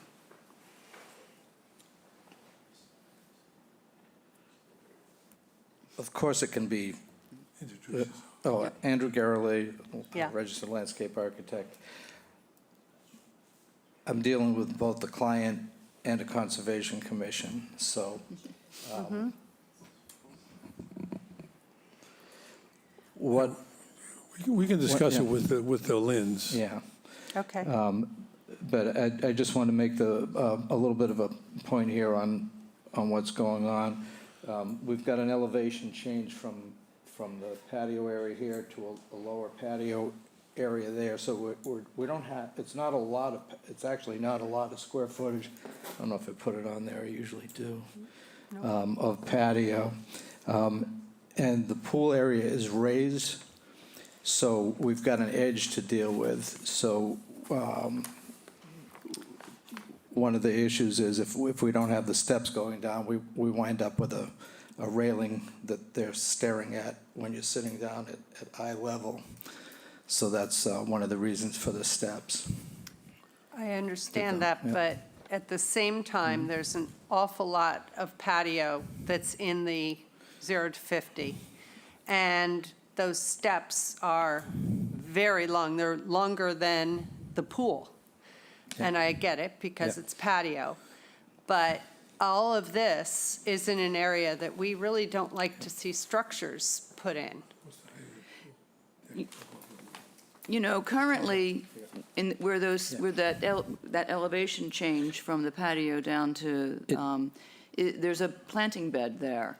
So it strikes me that the steps could be narrowed and have planting beds on either side of them, which would, then you wouldn't have the railing problem necessarily because you would have screening by plants there.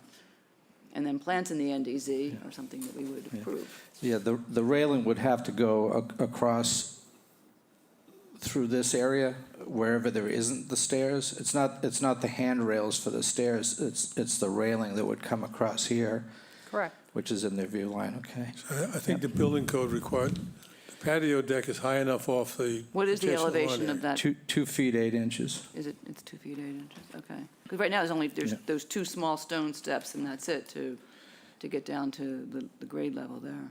Yeah, this was because of the limitation of space between the house and the pool. We couldn't have multiple steps coming out of the house to the patio. So the patio is higher than what was there before, or what is there currently, I should say. Right. I mean, you also have another patio to the north that I guess is going to be sort of a outdoor kitchen. And that's almost totally in the 0 to 50.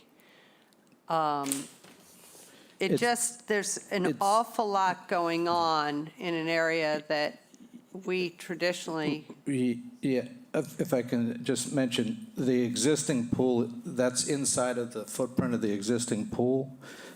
Much of this is inside where the existing pool is, the Correct. existing patio. It's just this area here that's outside of that's in the 50. It's not all of it, it's just in this area. but we now have an opportunity to potentially have less of an impact to that area since everything is being redone, the entire property.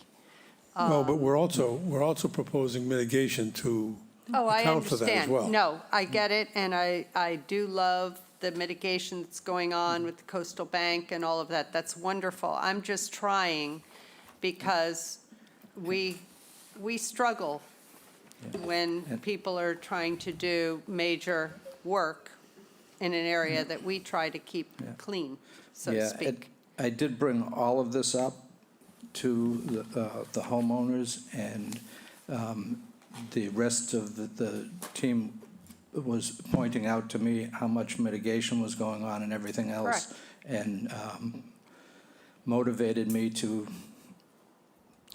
present what I didn't want to present, to be blunt and honest about it. Well, that's okay, you're doing your job. Yes. That's what they want. And I get it. You're It's very advocating for that. frustrating for me It's- because the other side doesn't understand. I present it, and I'm always pushed to do this. Right. And then I don't look good when I stand in front of the Chatham Conservation. And it's our Well, job to It's question really it. upset. I know, but Everybody's doing their jobs. yeah, I think the fact that the area that we're using is already disturbed, and we are proposing mitigation to account for all this. I will talk to the Lins about That would be great. some of the reduction. That's what I'm Right, asking. I would just point Really. out that, along with that, that in the existing plan, when you cross over that 50, again, a part of what is covering there is a bed of, not native, but that is not necessarily patio, it's not hardscape, Right. so.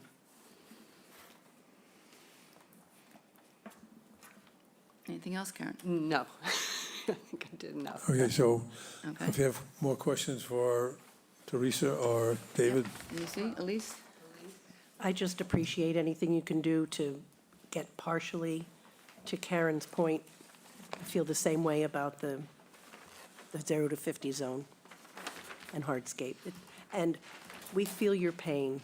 I know you're right in the middle, you're right in the middle, so we feel your pain, and thank you for what you do. It's not easy. Elise? Cheryl?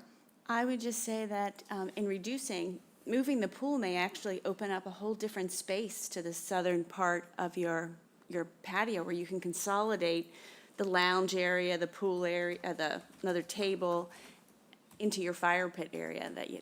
It looks like you have potential to kind of offer them the same kind of things, but in a different kind of space. So hopefully that will work for you. yeah, we'll review all these things. Yeah, no. I was actually just thinking the same thing, like, I mean, why, I feel like the commission would be more okay with a small fire pit maybe in the 50 with chairs in the grassed area, and then you can use that 50 to 100 area for, where the table and, maybe the outdoor kitchen is, and shift the pool a little bit. So I definitely think there's ways to get a little bit more reduction out of the no disturb zone.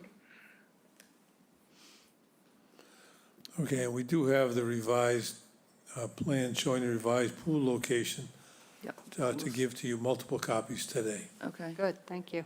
okay. I have a question for Teresa.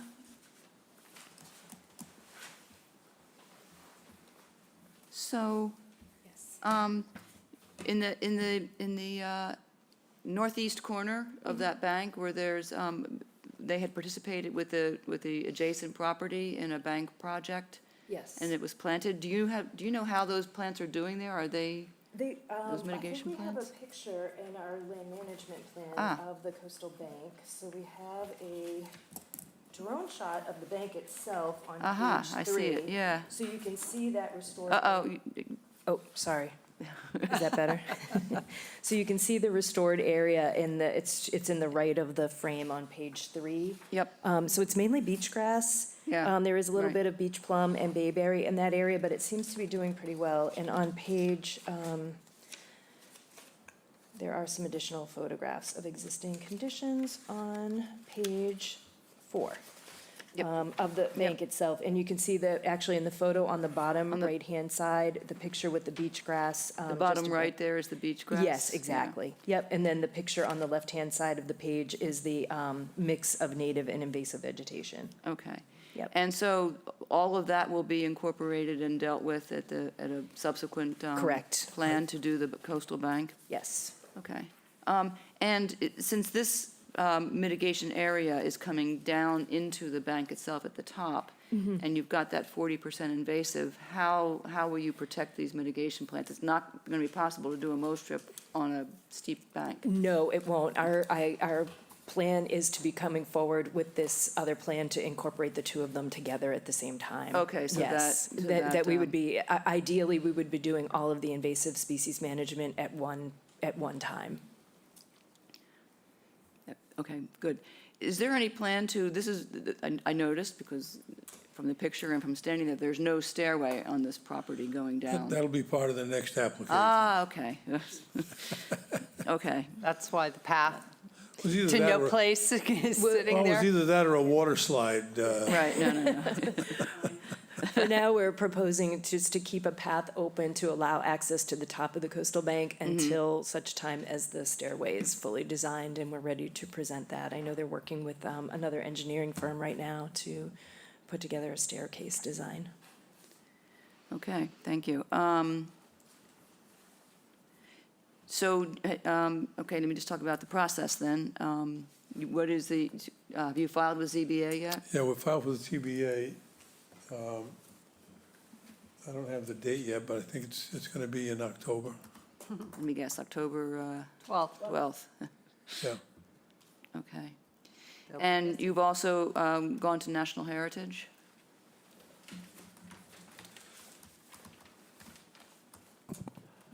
No, we haven't. I thank Teresa for mentioning it. I missed it, so we'll be filing tomorrow morning, and so we're going to need 30 days for them to, which will put us to the September 27th meeting. Well, given the scope of this project, I think we would want to, we prefer to see you go to ZBA and get their reaction and before we would issue an order of conditions, just because this is a full, do you need any kind of particular relief? You need a variance? You're not going for anything No, like that? it's we're applying for a special permit. Mm-hmm. The lot is non-conforming because it doesn't have the required upland. And the setbacks, this was an R30 zone at the time the house was built, so the setbacks are different now that it's an R40 zone, setbacks are 25 feet. So the building's non-conforming both north and south. Are we non-conforming on the street side too? I don't know. Yeah, we're 40 feet, right? Anyway, so we have multiple nonconformities. Right, So that it's a special permit, not a variance. right. Okay, but I think we still would want to let that process go forward before we issue an order of conditions. So if you're scheduled for October the 12th, we would be looking to, well, we're still going to have to continue anyway, so we're not at the point of issuing an order because we have to look at the, at the revisions, we have to, you're going to have a conversation about reducing some of the impacts in the NDZ, and what, with the move of the pool, can be done to save that cherry tree on the edge. So we can actually just continue now for those reasons, and then we'll get to Right, that was the our. order. That was Okay. our thought. So if we could have your next meeting, that'd be great. The next is the 6th of September. Perfect. Well, that's a little Is that close. Too close? That's Because only it's 13 Labor weeks Day. away. Yeah, Labor Day is in there. We already have the revised plan from Andrew. Well, Not that meets their, what they need. right, they're asking for other things to be changed too. Mm-hmm. So there's some discussions that need to be made with the team and the owner. 13th or 27th. 13th. Okay, 13th. Would that work?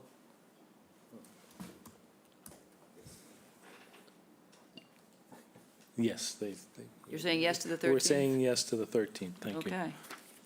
Okay. Janet, I have another question for Go ahead. Andrew. Yep. Andrew, I got another question for you.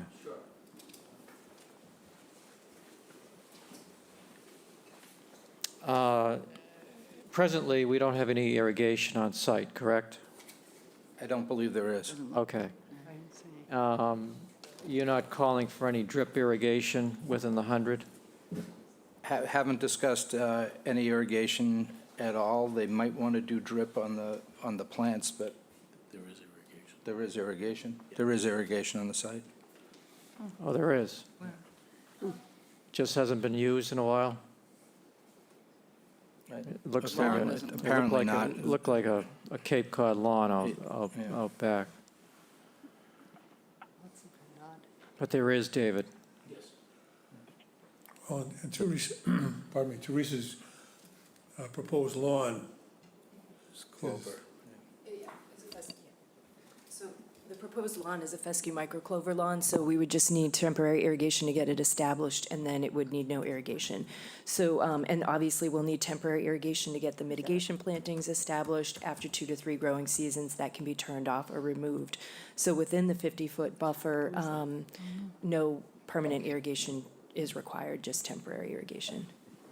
Okay, so just within the 50 to 100, you'll have, I see a patch of grass on the north end that will be irrigated, and maybe some drip irrigation for the plantings? For the foundation plantings, likely. There probably will be for the foundation plantings, yeah. Bill, if you want to be heard, you have to Yeah, push I the just, hand. I wanted to correct, there actually is irrigation. Oh, Okay, you have sorry, to- sir, you need you to have to identify speak up. yourself and speak up. Sorry, I'm Bill Lynn, I'm one of the owner with my wife Mary. There is irrigation on the current site. It's been turned off the last couple of years. But where we were headed was to do a well and continue the irrigation. In the irrigation for the foundation plants, or for the, it's, For the grass area. but, okay, outside of our jurisdiction, but in the back there, that back lawn is not going to need or be permitted to have any, it won't need any irrigation. Correct, yeah, right. In the back, Yeah, Bill, between the house and the top of the coastal bank and the right, mitigation. so what Teresa's planting there will not need irrigation. So we can talk about this after the meeting.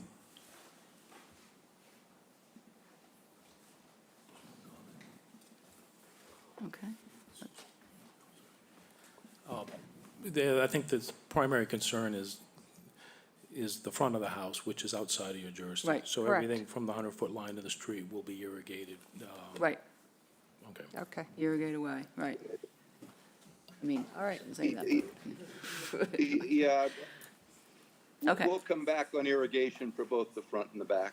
No. Not in the back. We don't approve it in the back, Okay. usually. All right, Even if the irrigation already exists?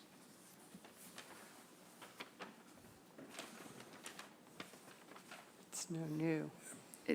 It's no new, but, We'll have to talk about it. yeah, you'll have to talk about it. Yeah. It shouldn't be necessary in the back, is under the design that has been presented, other than temporary drip irrigation for the plants that are being installed.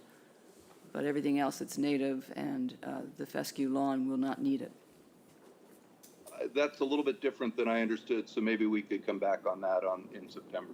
Okay, when we come back, on September 13th, we're happy to talk about it some more. All right. That'd be great. Okay. Bob, did you have a question for Andrew, or are you all set? I think that's it, thank you. That'll Okay. be our presentation, thank you. All right, thank you. I move that we continue 486 Shore Road to the meeting on September 13th, 2023.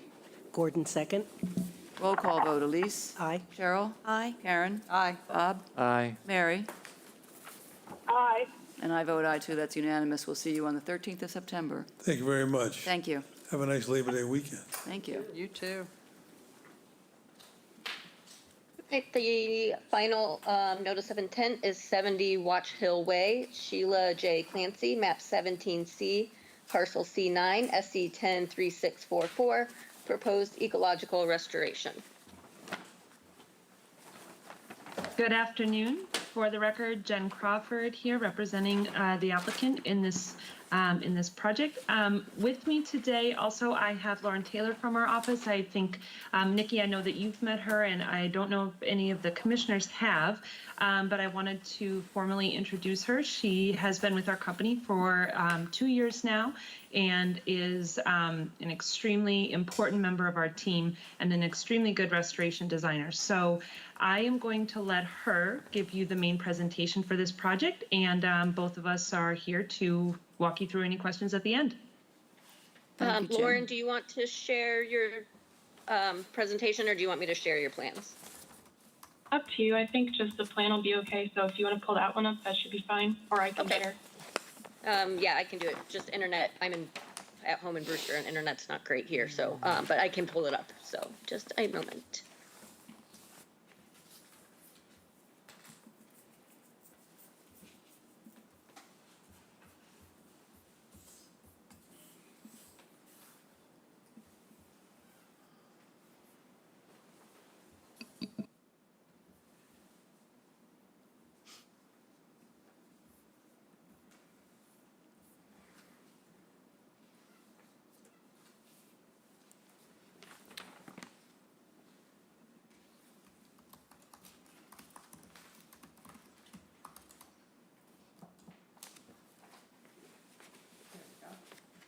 All right. Great. Thanks, Nikki. Good afternoon. For the record, Lauren Taylor with Crawford Land Management on behalf of the applicant, Sheila Clancy. This project is at 70 Watch Hill Way in Chatham, abutting Chatham Harbor. The resource areas on the property are the coastal bank, as well as the adjacent upland resource area. There's a velocity flood zone that becomes flood zone X at elevation 22, and there's also both priority and estimated habitats of rare wildlife. The project proposes the restoration of approximately 3,200 square feet of the coastal bank. About 80 to 90% of the bank is dominated by Japanese knotweed, and then there's some other instances of invasive vegetation towards the top of the bank, like Oriental bittersweet and rugosa rose, in the area where it kind of transitions to more of a turf lawn, and that would be incorporated into the restoration activities as well. The Japanese knotweed would be treated with a stem injection method, and then any other species for removal would be treated with cut and wipe or other direct stem application that limits herbicide exposure. Ideally, everything would be treated initially this fall, and maintenance would be ongoing for the next 3 seasons or until things are effectively controlled. In addition to the invasive species management work, there's a broken pitch pine on the bank that's fallen over that we're proposing to remove just for the sake of the restoration activities, like treating the knotweed and putting in restoration plantings. And then there's 2 sapling-sized pitch pines on the bank that we're proposing for removal as well. The pitch pines are just a little bit more susceptible to being wind thrown, and the concern with that is that it'll pull up any of the restoration plantings that are put in, or otherwise, cover them if they fell over. It could also enhance erosion on the bank if they became wind thrown, and it could become a hazard to the waterway below, since a lot of boats traffic through that area if they were to fall down there. Lastly, there's an existing black cherry tree on the bank that's proposed. Well, it's not proposed for removal just yet, but during restoration work, we'd like to have that tree assessed by an arborist to determine its structural stability. And if the arborist determines that it should be removed because it poses a threat to the stability of the bank, then that's something that we would talk about with the agent at that point. So after all the invasive species are removed and everything's pretty effectively controlled, then we would go ahead and put in the restoration plantings. All of our restoration plantings are outlined in the plant schedule. It's all native shrubs, grasses, and forbs. We just propose to maintain a 3-foot buffer on either side of the property line, just so we can prevent knotweed or other invasive species on either edge of the property from encroaching, and it just kind of facilitates maintenance a little bit better. The edge of the restoration area would be demarcated with steel edging, just to prevent mowing in that area. And I think the only other thing to mention with this one is we haven't received a file number from the state yet, and we haven't received comment from NHESP. And I don't know how Chatham usually operates with this. I don't suppose that it would be able to be closed today. Like I said, we're trying to get an initial treatment done this fall, so the sooner it could be closed, the better. I don't know if it's a possibility to draft an order of conditions and have it continue to a work session, but I'll just put that out there at this point for your consideration. I think that just about covers everything, but Jen and I are happy to answer any questions at this point. Okay, thank you, Lauren. Let me start down here. Cheryl, do you have any questions? Okay, Elise, you good? Karen? I am happy to see this taking place. I do wonder, and maybe you can address this, when you're working above the revetment, I assume something's done to protect it so that that doesn't get damaged as you do the work? All the work in this case would be completed by hand. The top portion of the bank above the revetment is very, very steep. And so I don't foresee it even being possible. The only thing that could potentially do anything to that revetment, I would think, would be any of those trees wind throwing. Okay, great. Thank you. Well, I do love seeing that invasives are being removed and natives are going in, so thank you. All right, thank you. Bob? Yeah, I agree. I think it's a wonderful project to remove all those invasives. I did notice invasives where the existing patio is on the north end, kind of encroaching onto that patio area. And I was wondering whether those are going to be removed as well. If they are on the 70 Watch Hill property, that would be something that we would take care of. There is also the knotweed on the southern end of the site is also kind of spreading into the lawn, but it's not apparent because it keeps getting mown. So we've been working with the client to direct her landscape contractor to cease mowing so that we can treat it. So there are some of that creep happening, like you said, on both that north and south end, and the anticipated course of action would be to include that in the treatment and maintenance. Okay, yeah, I did notice it on the south end too. It was invading the ornamental grass on the south end as well. So Yep. those both those areas will be treated as well. Yep. Okay, thank you. Is that it? Yes. Okay, thank you, Bob. So a question on the plan. So I see the flood zone dash line, and I see the 50-foot dash line. Am I assuming then that the black dashed line in between is the top of the bank? So is this Yeah, that's going correct. is this going to result in the establishment of a vegetated buffer strip at the top of the bank to separate it from the lawn? Currently, there's not a very wide vegetated buffer at the top of the bank, but the work that we're doing is just because there's the edge of lawn and then it turns into like a little bit of a mulched landscaping bed with the rugosa rose and then predominantly the knotweed the rest of the way down the bank. And we would be getting rid of any of that rugosa rose and knotweed, but the edge of the lawn isn't changing. So the vegetated buffer strip isn't necessarily widening or becoming more narrow. Okay. But it is going from rugosa rose and invasive to native. Okay, so it is going to be some narrow but native strip along there. Do you have any concerns about I just haven't seen this before, installing these native shrubs in a VE zone? Not with a property that that has a revetment like this below it. I don't think that we have any concerns that we wouldn't have on any other sort of coastal bank situation. Yeah.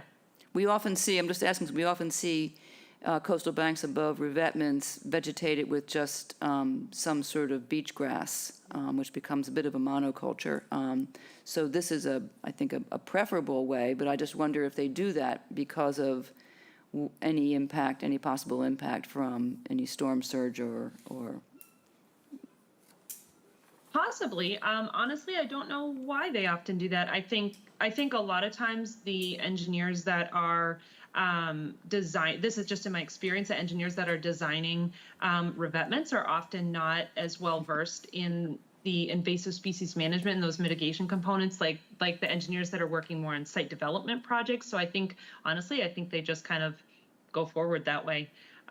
Certainly in some cases, those coastal banks are very, very sandy and are conducive to supporting American beach grass. This one, I think, though, is, I think we have the ability to get this to be more of a shrubland community with grasses on it. And speaking of, in this kind of same vein, the property directly to the south of this property, years ago had a redevelopment project and the coastal bank had knotweed on it and it was restored as part of that redevelopment project. And we have been approached by that owner with the possibility of, there's a few areas, small areas of knotweed that have been returning on that particular coastal bank. And we have been approached by that owner because they knew that we were moving forward with this project as to how we could potentially manage any of the incursions on that property as well. So once we finish our discussions on this one, I'd love to be able to just stay on with you guys and just have a very quick informal conversation about potential ways to move forward with that. Okay. In tandem. Okay, that's a good question, depends on where they're coming from, but I'm glad to hear, just like the last project, which is proposing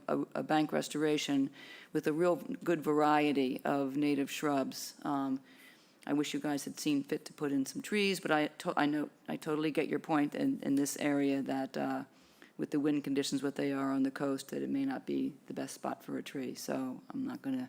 Well, we were thinking of that, Janet, as well as the just the reality that the channel that's right there is navigable and has boat traffic back and forth, and the thought of trees wind throwing in areas that are like that just seems to maybe not be good planning for future. Yep. So to speak. Yep, I get that. Okay. Okay, any other questions, anything? I think the only thing that is really going to hold you up is the letter, the National Heritage letter.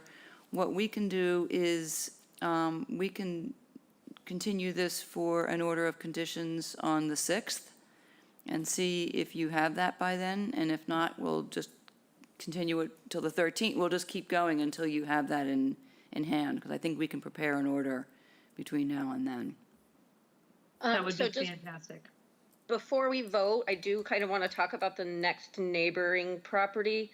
I was kind of just in an email with Lauren and Jen earlier today. I was kind of just spitballing on different ways that we could incorporate the other knotweed management project for the place next door, and I didn't know if maybe we wanted to. I just wasn't really sure if we could incorporate it into this, if they would even want to be if the neighbors, get along and want to have like kind of a joint order of conditions, or if it could be kind of an they were wondering if they were, if maybe it could just be an RDA, or if it would be a full NOI, but almost exactly like this. So they just wanted a little advice on that. But they can speak, better to the issue than I can. But I just wanted to do that before we voted to see if in any way it would be incorporated with this one. It could get messy that way, so I'm not really sure. I could actually, I think I could talk about that a little bit. So these neighbors are amicable, which is wonderful to see in Chatham, to be honest with you. But I think in this particular case, since, the work that needs to be done on the project to the south is very minor in nature, I think it would be best to keep them separate.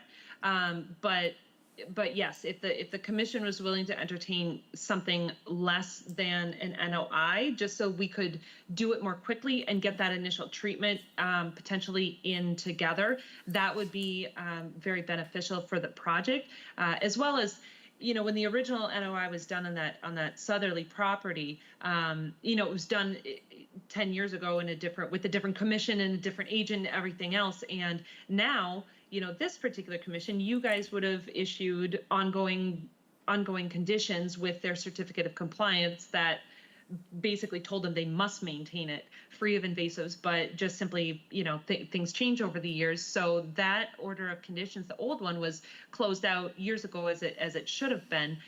But that's why I guess I'm hoping that, doing an RDA to, and we'd even be willing to just reference the old plans that you guys might have on file. I think that Wilkinson originally did the filing. I believe I was involved with it when I worked at Wilkinson, over a decade ago now, actually. But anyway, it's pretty minor. There's, I think, 2 or 3, if I remember right, Lauren, 2 or 3 kind of colonies of knotweed that are starting in a couple different spots on the bank. Otherwise, it's remained fairly well vegetated over the years, and I don't believe has been receiving any sort of maintenance since the order was closed out years ago. So, just something for your consideration. Okay, thanks, Jen, for that. That's very helpful. So, Nikki, I think the problem that we would have here is that the neighbors to the south are not part of this application. So, I'm just going to put out there, my own reaction is I think it would be suitable for an RDA if it's just the removal of a couple of invasives in that area. And that should be, here I am. See, I'm going to tell people to go ahead and file an RDA, and then I'll complain at the hearing that it should have been an NOI. So, but I think under those circumstances that would probably work. I just don't want to try to bootstrap it into this project because this is adjacent but different. Right. Yeah. I mean, I was just trying to go through all the different possibilities and see what was, maybe the easiest one because it is, a good project for, both we always talk about, the neighboring property has invasives. They're just going to scoot on in. So. No, it's totally great because if we can deal with it on the property, it won't present a threat to this one then, which would be excellent. And the next door neighbor was 66. Is that correct? Yeah, that's correct. All right, so 66. I'm sorry, I'm just notes in case to say what they can file, so I don't get it and say, why are you filing this? So I have a question. Yes. So if we do this as an RDA, we're going to end up conditioning? No. Not this one, is the other one. Yeah. As an RDA, we're going to want to put conditions on it that they continue to maintain it, yes? Because that's what happened. The old one was not maintained. So we're going to want to have at least a condition that somehow it continues. This doesn't happen again. Yeah. But we just, on the previous RDA, put condition. Right. Yeah, but this So, will be a continuing condition. In perpetuity is a different We'll have to think about that. That's a good point. We'll have to think. Can we let you know next meeting? Yeah. For the moment, for 70 Watch Hill Way, though, we will continue it to September 6th for the issuance of an order of conditions pending receipt of the National Heritage Letter. Okay. All right, I move that we continue 70 Watch Hill Way to the meeting on September 6, 2023 for an order of conditions pending the NHEP letter. Gordon, second. Roll call vote, Elise. Aye. Cheryl. Aye. Karen. Aye. Bob. Aye. Mary. Aye. And I vote aye too. Well, we'll see you back here on September 6th, and hopefully we'll have an order ready and will be issued. Thank you very much. Sounds great. Thank you all for your time this afternoon. Thank you. All right, Nikki. All right, next we have certificates of compliance. We already did the 676 Orleans Road. Yep. So the next one is 66 Rush Drive, Antaeus Realty Corp., map 12M, parcel B6, SE 103406, landscaping and site restoration. And the proposed work was never done, so I'm recommending the option that we issue the certificate of compliance, check the one that says work was never done and has now lapsed. Okay. Although, I don't know if it has, well, it doesn't seem like it would have lapsed, but work was never done. Okay. I move that we issue a certificate of compliance for 66 Rush Drive since the work was never started. Gordon, second. Okay, roll call vote, Elise. Aye. Cheryl. Aye. Karen. Aye. Bob. Aye. Mary. Aye. And I vote aye. That one is approved. All right, and then the next one is 687 Fox Hill Road, Christopher Gorgone, map 12M, parcel G5, SE 103194, relocation of driveway and construction of a shed. I know this one has had, property has had violations in the past, so I don't know if, which was before me, but I know that several members are familiar with it. Yep. So I don't know if anyone wants to talk. I'll not sure if it was just for the related or not. context, there were several violations. The owner was directed to retain an ecological restoration specialist. He retained Michael Talbot to complete the work that Blue Flax had designed for the project. I saw the letter that Mr. Talbot has written. I went to the site and looked at it, and was really pleased to see that all appears to have been done properly in accordance with the final version of the restoration that we had issued. So I didn't see any problem. Yeah, when I was out there, he wanted to, no, I can't even remember what it was, but it was a small, like an AR type project, remove one tree and replant or something like that. The mitigation had looked good back then as well. It was a weird one that kind of resembled that other property where that we were talking about that wasn't even in our jurisdiction, so how could we make someone plant? Yeah. So, when I had gone out there on the site visit with, it was like the homeowner and multiple other people, I was like, I don't know, you definitely didn't have to agree to putting all the arborvitaes and screening and stuff in the back, because that was not even in our jurisdiction, but I think it was more of a neighbor. That was a appeasement neighbor. thing. That was done to keep peace with the neighbor. Yep. Yeah, so, yeah, that was when I first started, and I was like, how can someone tell you to put something out of our jurisdiction? This has had a tortured history. Yes, so, but again, last time I was out there, everything was looking good and, vegetated and everything. So, I do recommend issuing the certificate of compliance. Okay. I move that we approve the certificate of compliance for 687 Fox Hill Road. Gordon, second. Roll call vote, Elise. Aye. Cheryl. Aye. Karen. Aye. Bob. Aye. Mary. Aye. And I vote aye too. That is issued. So then next up, we have, Paul is gonna he's on the line. I believe I saw him. I guess I could stop sharing this. Hello. Hello. Hi. So he's going to take point on the 65 and 77 geranium. Okay. Well, not so much 77. I don't think anything's I mean, it's been issued, but I don't think either of us have heard of it or heard from anyone about it. The owner is so- here. Which one are you, 77? I'm 77. Oh, yes, Yeah, the he's owner of here. 77 is here. Oh, perfect. All right, so I'll open, I'll just go in order. I'll open 65 first. So issuance of an enforcement order for 65 Geranium Drive. Elaine Dixon, map 8D, parcel 16 R2A, unauthorized removal and topping of trees in the resource area. So I believe, if not Elaine and her daughter are probably, they may be. There are people here here. for that Okay. as well. And then Paul has been he's the one that, started the whole process when I was out and has been the main person speaking with them. Okay. Madam Chairman, Yes. I think the representatives for each property are here, so I don't know, other than indicating that we issued the enforcement orders and they're here to discuss with you their approach to dealing with it. And I don't think I need to say anything else at this point if the representatives are here. Well, I don't believe they're representatives, I believe they're the homeowners. Is George Riley there? Yes. Oh, yes, he is a, Okay. Yeah, I think he's there, okay, at least one of their representatives. yep. Okay, well, that's the And first Mrs. one, go ahead. Okay, yeah, come on up, you can go.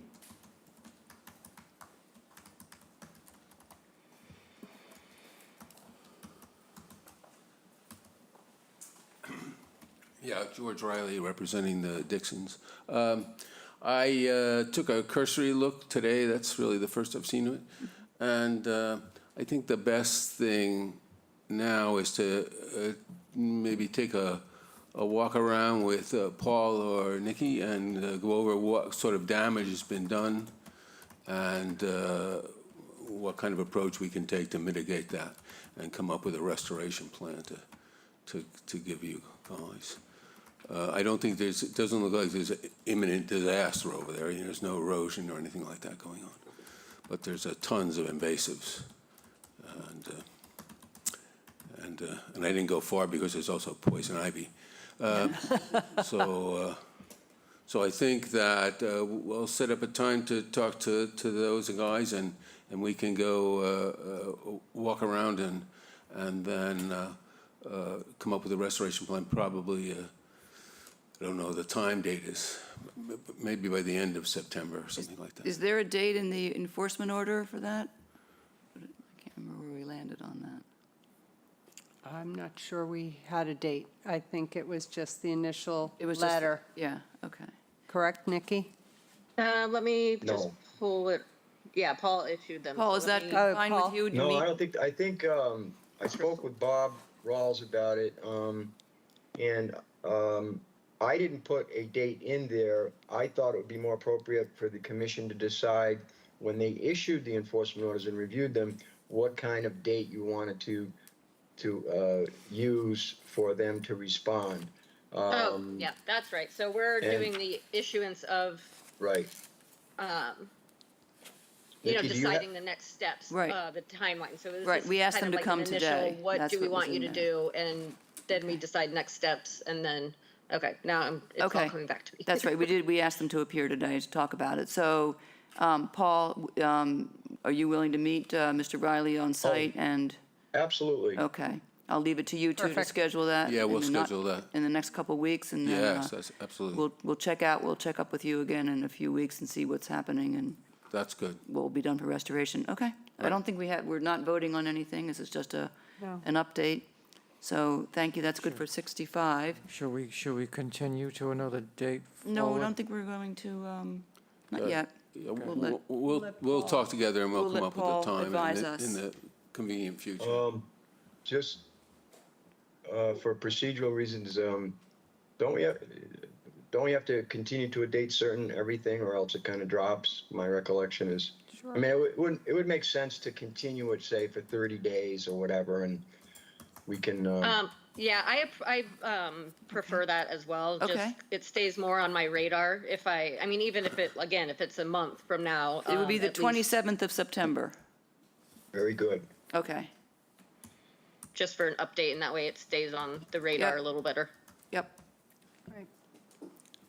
I move that we continue 65 Geranium Drive to September 27th, 2023 for an update on the enforcement order.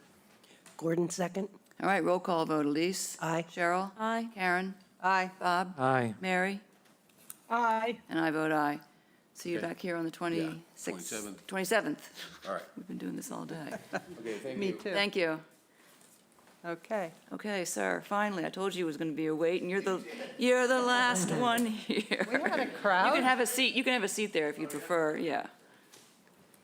All right, so the next one is 77 Geranium Drive, the Lawrence P. Capodilupo Revocable Trust, map 8D, parcel 17R2, unauthorized removal and chopping of trees in the resource area. Again, the discussion of an enforcement order and restoration. Okay, you want to identify yourself for the record and? Sure, my name is Larry Capodilupo. I'm the owner of the house at 77 Geranium Drive. My wife was listed, she's deceased. Oh, So I've owned property on Bucks Creek Marsh for the last 50 years. And I've not taken a tree down ever, never taken a tree down there. But I have trimmed along the properties that I have owned. As you just heard a moment ago, if you haven't been there yourself, it's pretty overgrown. And as far as I can tell, it's always been that way. Certainly 50 years ago, when I used to look at that property, it was. So there's really been no change on the lot in the past 50 years that I've ever seen.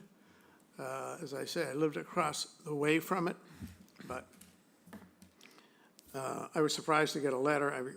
They said that they had done an inspection in March.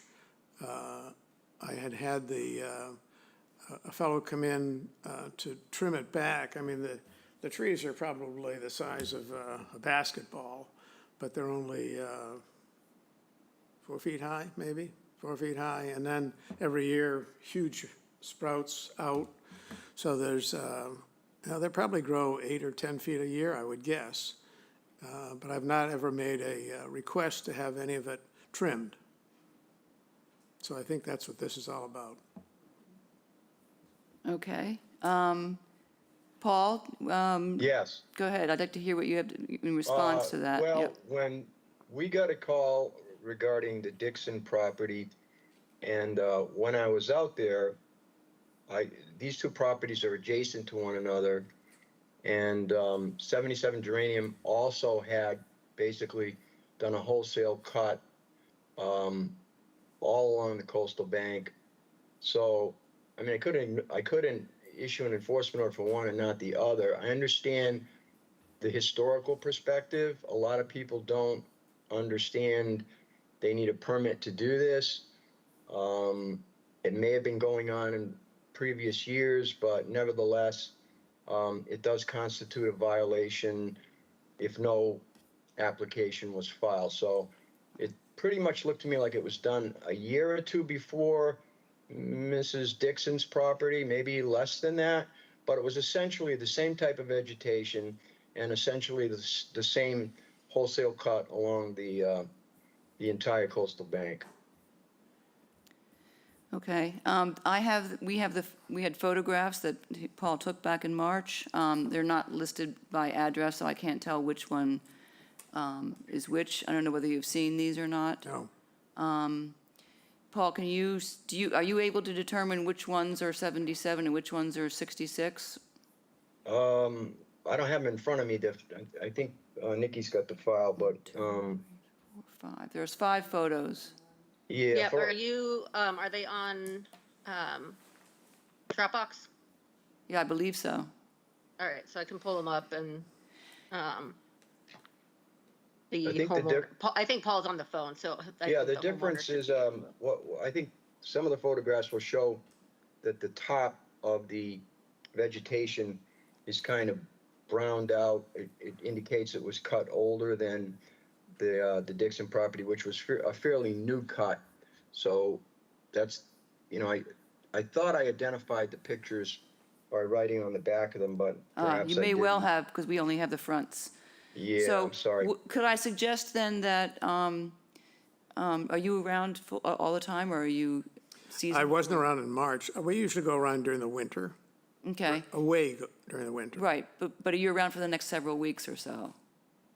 Am I coming back for another meeting? No, you don't have, Yes, not yet, yes, eventually. Yeah. What I just expect suggest is that here's some of the photos that Yeah. were taken back in March, that Paul, So when I you do go have the out there, paper Paul, copy. to 66, that you could also meet Mr. Capodilupo at 77 and walk the site Right. with him and show him.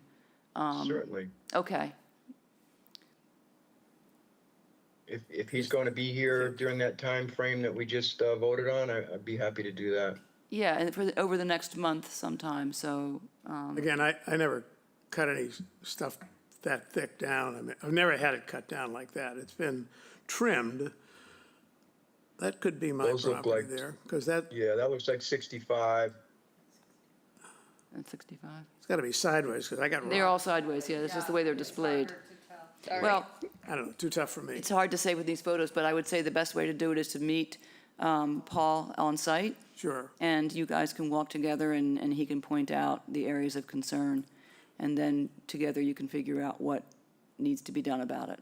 And then Okay. we'll So- continue this so- to another, To till, meet him, is there anything else that I should be hearing about or anything that should be the discussed? next thing that you'll hear about is from him, to set up a date in the next week or so, to meet out there, and then he'll talk with you out there about what needs to be done to restore anything that has been disturbed on the site, and then we will come back here on September 26th. Right, And September 27th to, Sir, if you could provide me with your phone number via email on the conservation site, my email is on there. I just need your contact number so we can make sure we meet each other at appropriate time. Sure, my cell number would be 508. no, don't do that, I wouldn't don't do do it over that. the air, but You're on, yeah. yeah. This is being, yeah, you don't want to do that. protecting you. All right. Yeah, you don't want to put your, his email? Do you know what it is? Yeah, you just go to the conservation page and we have either me, Crystal, Paul, or our general conservation I can give you email Paul's phone number link. afterwards. Paul, I'm going to give Mr. Capodilupo your number, and he'll give you a call, and you guys can arrange a date. Thank you, Madam Chair. Okay, Thank you. okay. Okay, so Um, leave that so number, just you'll give him for, a call and get together in the next week or so, and then discuss what next steps are, and we will reconvene on the 26th. Okay, can you, Oh, my God. next steps, It's a mental block. In terms of whether, whether or not what has to be restored, I can't say. I haven't been out there since March, so I did not spend time noticing which area was disturbed, whether it was 66 or 75, so I can't speak to it. okay. Only Paul can speak to that. So, And just for, general clarification as well as for these properties, if it was all invasive stuff, if he's saying that it grows, 6 feet and comes back every single summer, it's obviously most likely invasive. Is it just let it go back to the way it was? Or, if it's back to the way it was, do we make them, you know what I mean, like file a restoration plan, even though it's back to the way it was before they cut it? Just, that's not even specific to this property necessarily, just in general. I think maybe once Paul's met with them, he'll be able to give us a better idea of where we go from here and the homeowners where they go from there. Yep. So I think that's our next step. And because I recall, it looked like trees had been cut down.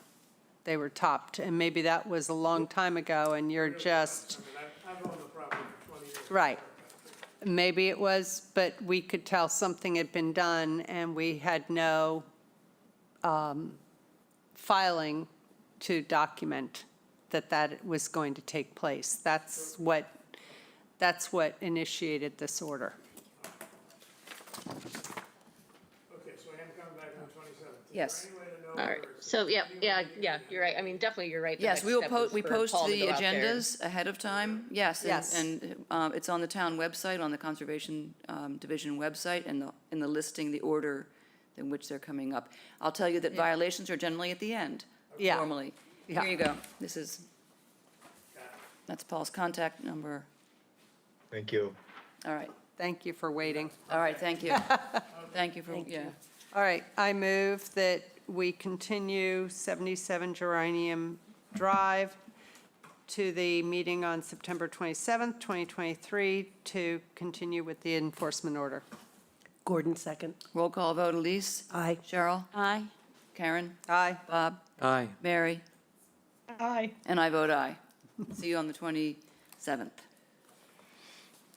Okay, All right, minutes. minutes. All right, are we fine with opening them all at once? Yep, or- yep. Open Okay. them all at once. I was absent for 2 of them, Okay. Oh, shoot. for the first 2. Okay, so we'll do. You were absent for which the 2 were first those? 2? For June 28 and July 12. And I was absent for the 28th. So we can't. Yes. Oh, how does this work? Last time we ended up having. For a- June I was 28th. absent 28 and 12th as well. We can't approve Okay. them, we don't have a quorum to vote on that. Only you We and don't I. even, well, were you at 28th or 12th? I was missing only on the 28th. 26th. Okay, who was here for June 28th? I was, only 2 of us. Oh, Robert, that's right, that was the one where we got voted in. Yes, Mary, yes. So what are we Mary going was to here. do? It was you, Bob, Mary, and I. Right. Yeah, Yeah. so we They're on the need 20 Bob Yeah, back. we were here, so we need Bob to approve these, Okay, the 4 of us. so that one we can't do. All right, we'll hold that one. Then July 12th, let's see, who was here? I was absent. Janet, I was me, absent. Bob, Elise, and Mary. So we could vote for that one Okay, because we have 4 people. okay, It's just Cheryl and Bob who can't vote. okay. Okay, So, the so, Hey, any Nick. so changes? July 12th, July- minutes. Hey, Nikki, can we Yes. make a global change to this to call the chair a she instead of a he? It's been changed in one. Thank you, Elise, no, because Elise changed changed it. Just to make sorry, sure we it always happens do in The the. template that she's template. using, Template. yeah, it needs to be updated. Okay, yep, I will. Thank you. Update that. You You'll don't also be like doing being a that for the he? next 3 years, or next year, you'll be every time doing it. All right, any changes? I've already done this. Yeah, I didn't see anything. Little things. I had little things. Okay, you they were made all, them. they were all They're all in there. accepted You made and, Yeah, They're all okay. in there. yep. All right. I move that we accept the minutes for the July 12th, 2023 meeting. Gordon, second. Roll call vote, Elise. Aye. Cheryl. Abstain. Karen. Aye. Bob. Abstain. Mary. Aye. And I vote aye, so there's phew. 4 in favor, which is enough. Okay. The 26th, you and I were here. Bob, you were here. Cheryl, everybody was here. How about the 2nd? July 26th, I'm doing. Oh, August can we do them together? 2nd, everybody was here. Yay, we can do them together. Combo. We can do 2 of them together. All right, so July 26th, 2023, and August 2nd, 2023 minutes up for approval. Yep. Any changes? Nope. I had something for August 2nd. Okay, hang on, I just closed it. Okay, fire away. 89 Taylor's Pond Road. Hang on. Yep, go ahead. Second sentence. Okay. It just needs rewording. The existing retaining wall, that one is Yes. extended to terrace the grade and prevent the runoff. Oh, yeah, that's real cool. Yeah. I didn't know how to reword it, so I left it. In order to terrace the grade and prevent the runoff, the existing retaining wall will be extended? Oh. I think that works.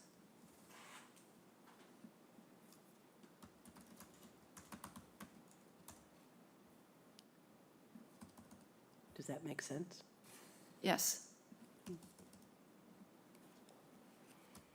Okay, got it. Okay. Thank you. Anything else, anybody? Okay. All right, I move that we approve the minutes for July 26, 2023, and August 2nd, 2023. Gordon, second? roll call vote. Elise? Aye. Cheryl? Aye. Karen? Aye. Bob? Aye. Mary? Aye. And I vote aye, so they are approved. Okay. Any All right, so I- unforeseen business? The license I feel like we did, but I can't find anything on it, so I guess not. I am thinking, this is very, very early stages, and I haven't fully talked to the Open Space Committee, but kind of combining the two. And this, I don't know, I mean, this might need charter change, this might need, approval from, I'm not sure who it needs approval from, but there's just not a lot of open space. So I'm trying to figure out how open space can stay alive, but, kind of meld in with conservation. So it wouldn't change any of your roles, but maybe like some of them could become our alternates or, help with conservation lands and things like that. So, I mean, But like I Nikki- said, it's very preliminary. Nikki, the CPC, the Preservation Committee, they have two positions. One's from open space and one's from conservation. And they're required to be a part of the committee. Right, but who? Yeah, that's why I who- said this is very preliminary. I Okay, mentioned it I to just want to make Shauna. sure you're aware. Which town department is responsible for oversees open space? Me, and Oh. they meet on the Thursday after our meetings, and I just don't have time to devote to, really developing open space type activities when I'm trying to prep for meetings and that kind of thing. So we're just thinking about reorganization. Yeah, So that makes sense. Has it always been the conservation agent? It was Bob until I came, and then Bob was like, "Here you go." That reminds me, who is acting as the head of the division?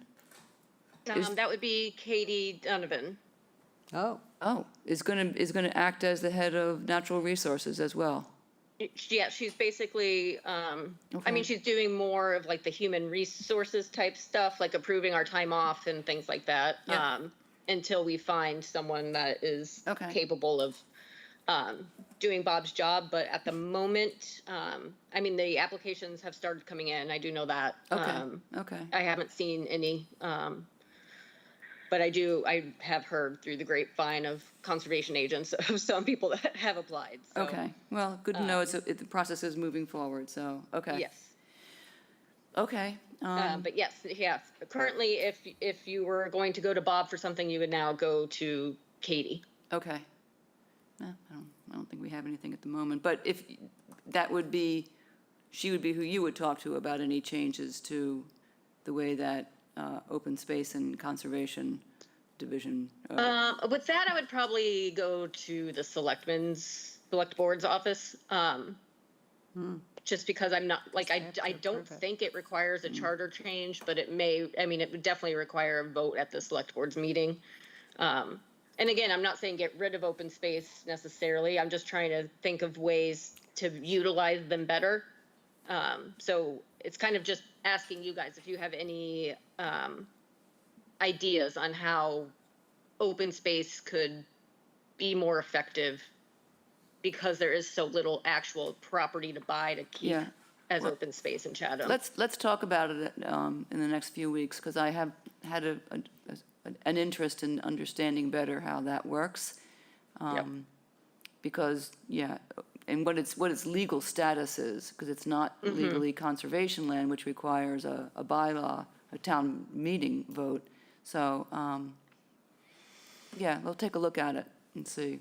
Because that is, the conservation lands within the town are under our jurisdiction, and we're responsible for them, so if we can protect one of more. my early ideas was a conservation and land management, open space and land management, kind of just change their role a little bit. So yes, still look for open space, but also, have people walking trails and, making sure that the land we already have as open space is maintained properly and not getting overrun by invasives or, having, squatters and such in it, so. Right. Okay. So I'm basically just looking for ideas, if All right, anyone well, has any. we're happy to engage and brainstorm with you. All right, anything else? All right. One more thing, I just want to show you a quite interesting, that's what I had as my unforeseen items. Quite interesting violation that we have going on conservation land. Oh, I don't know if you're, Mark, is the platform working properly? Okay, Yeah, we're just not we're seeing. just not seeing it, okay. Do you have pictures? Oh, there you go, okay, Oh, I'm Okay. about to put up pictures, just a second. okay.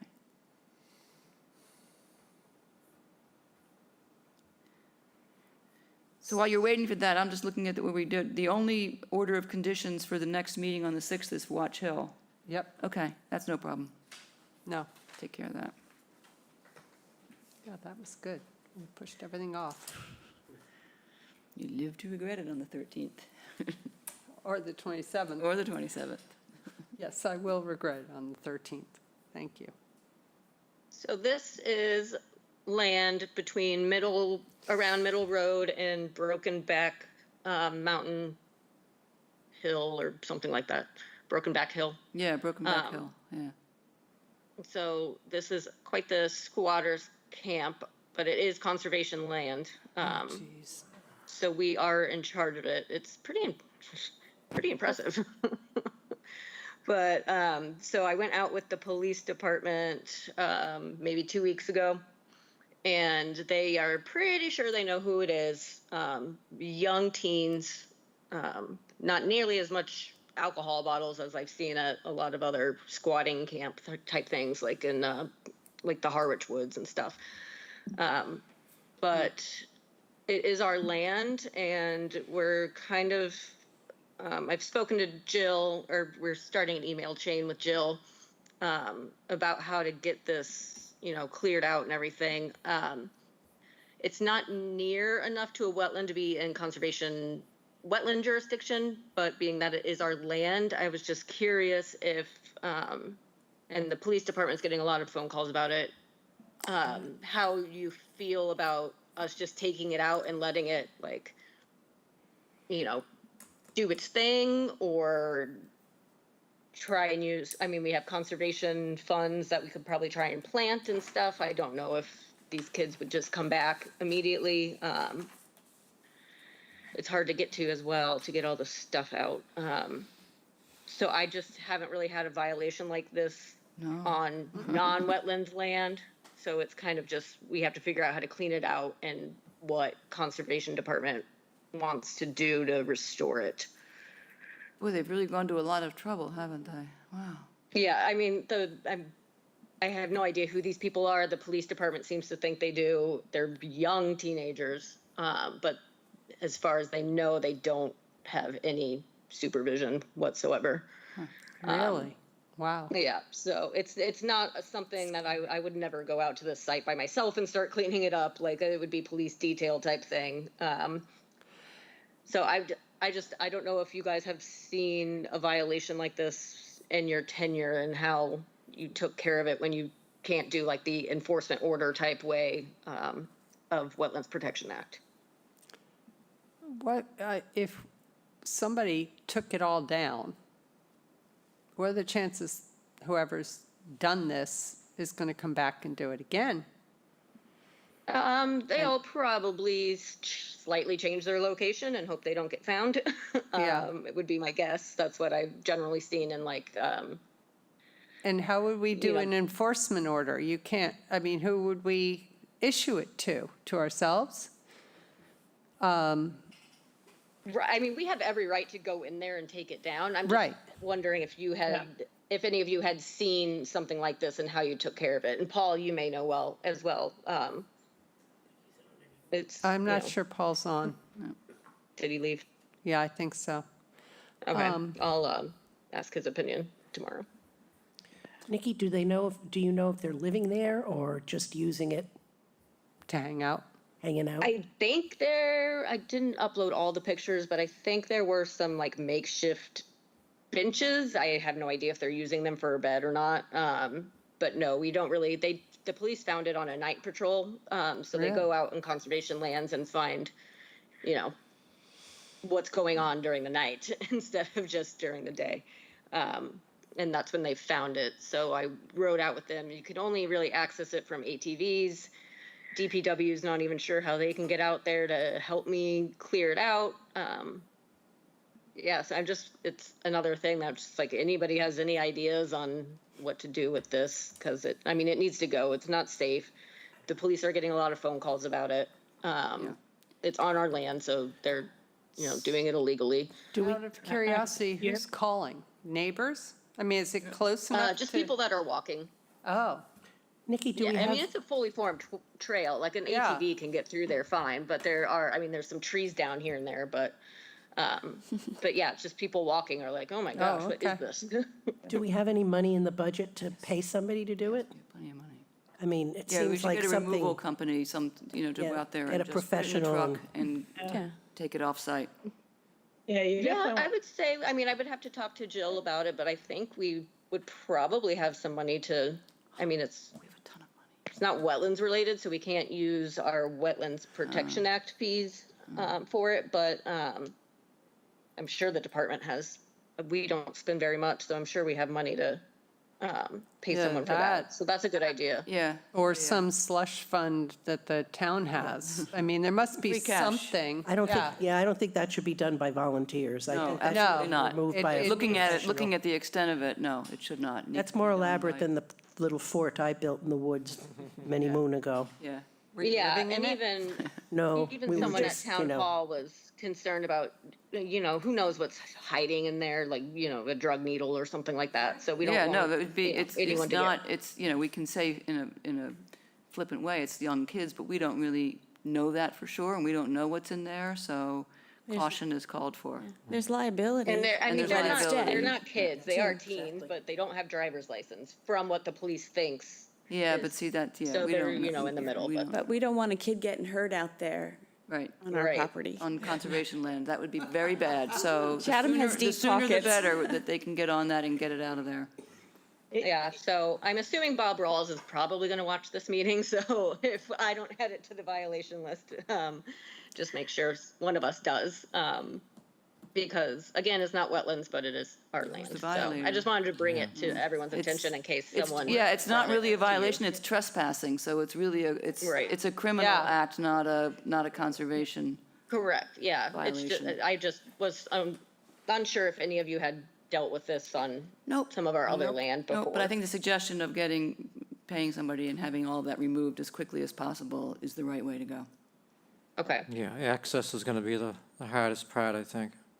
yeah, for sure. I mean, they are probably, Is there any way of adding, just at least a temporary, like GoPro, a little camera?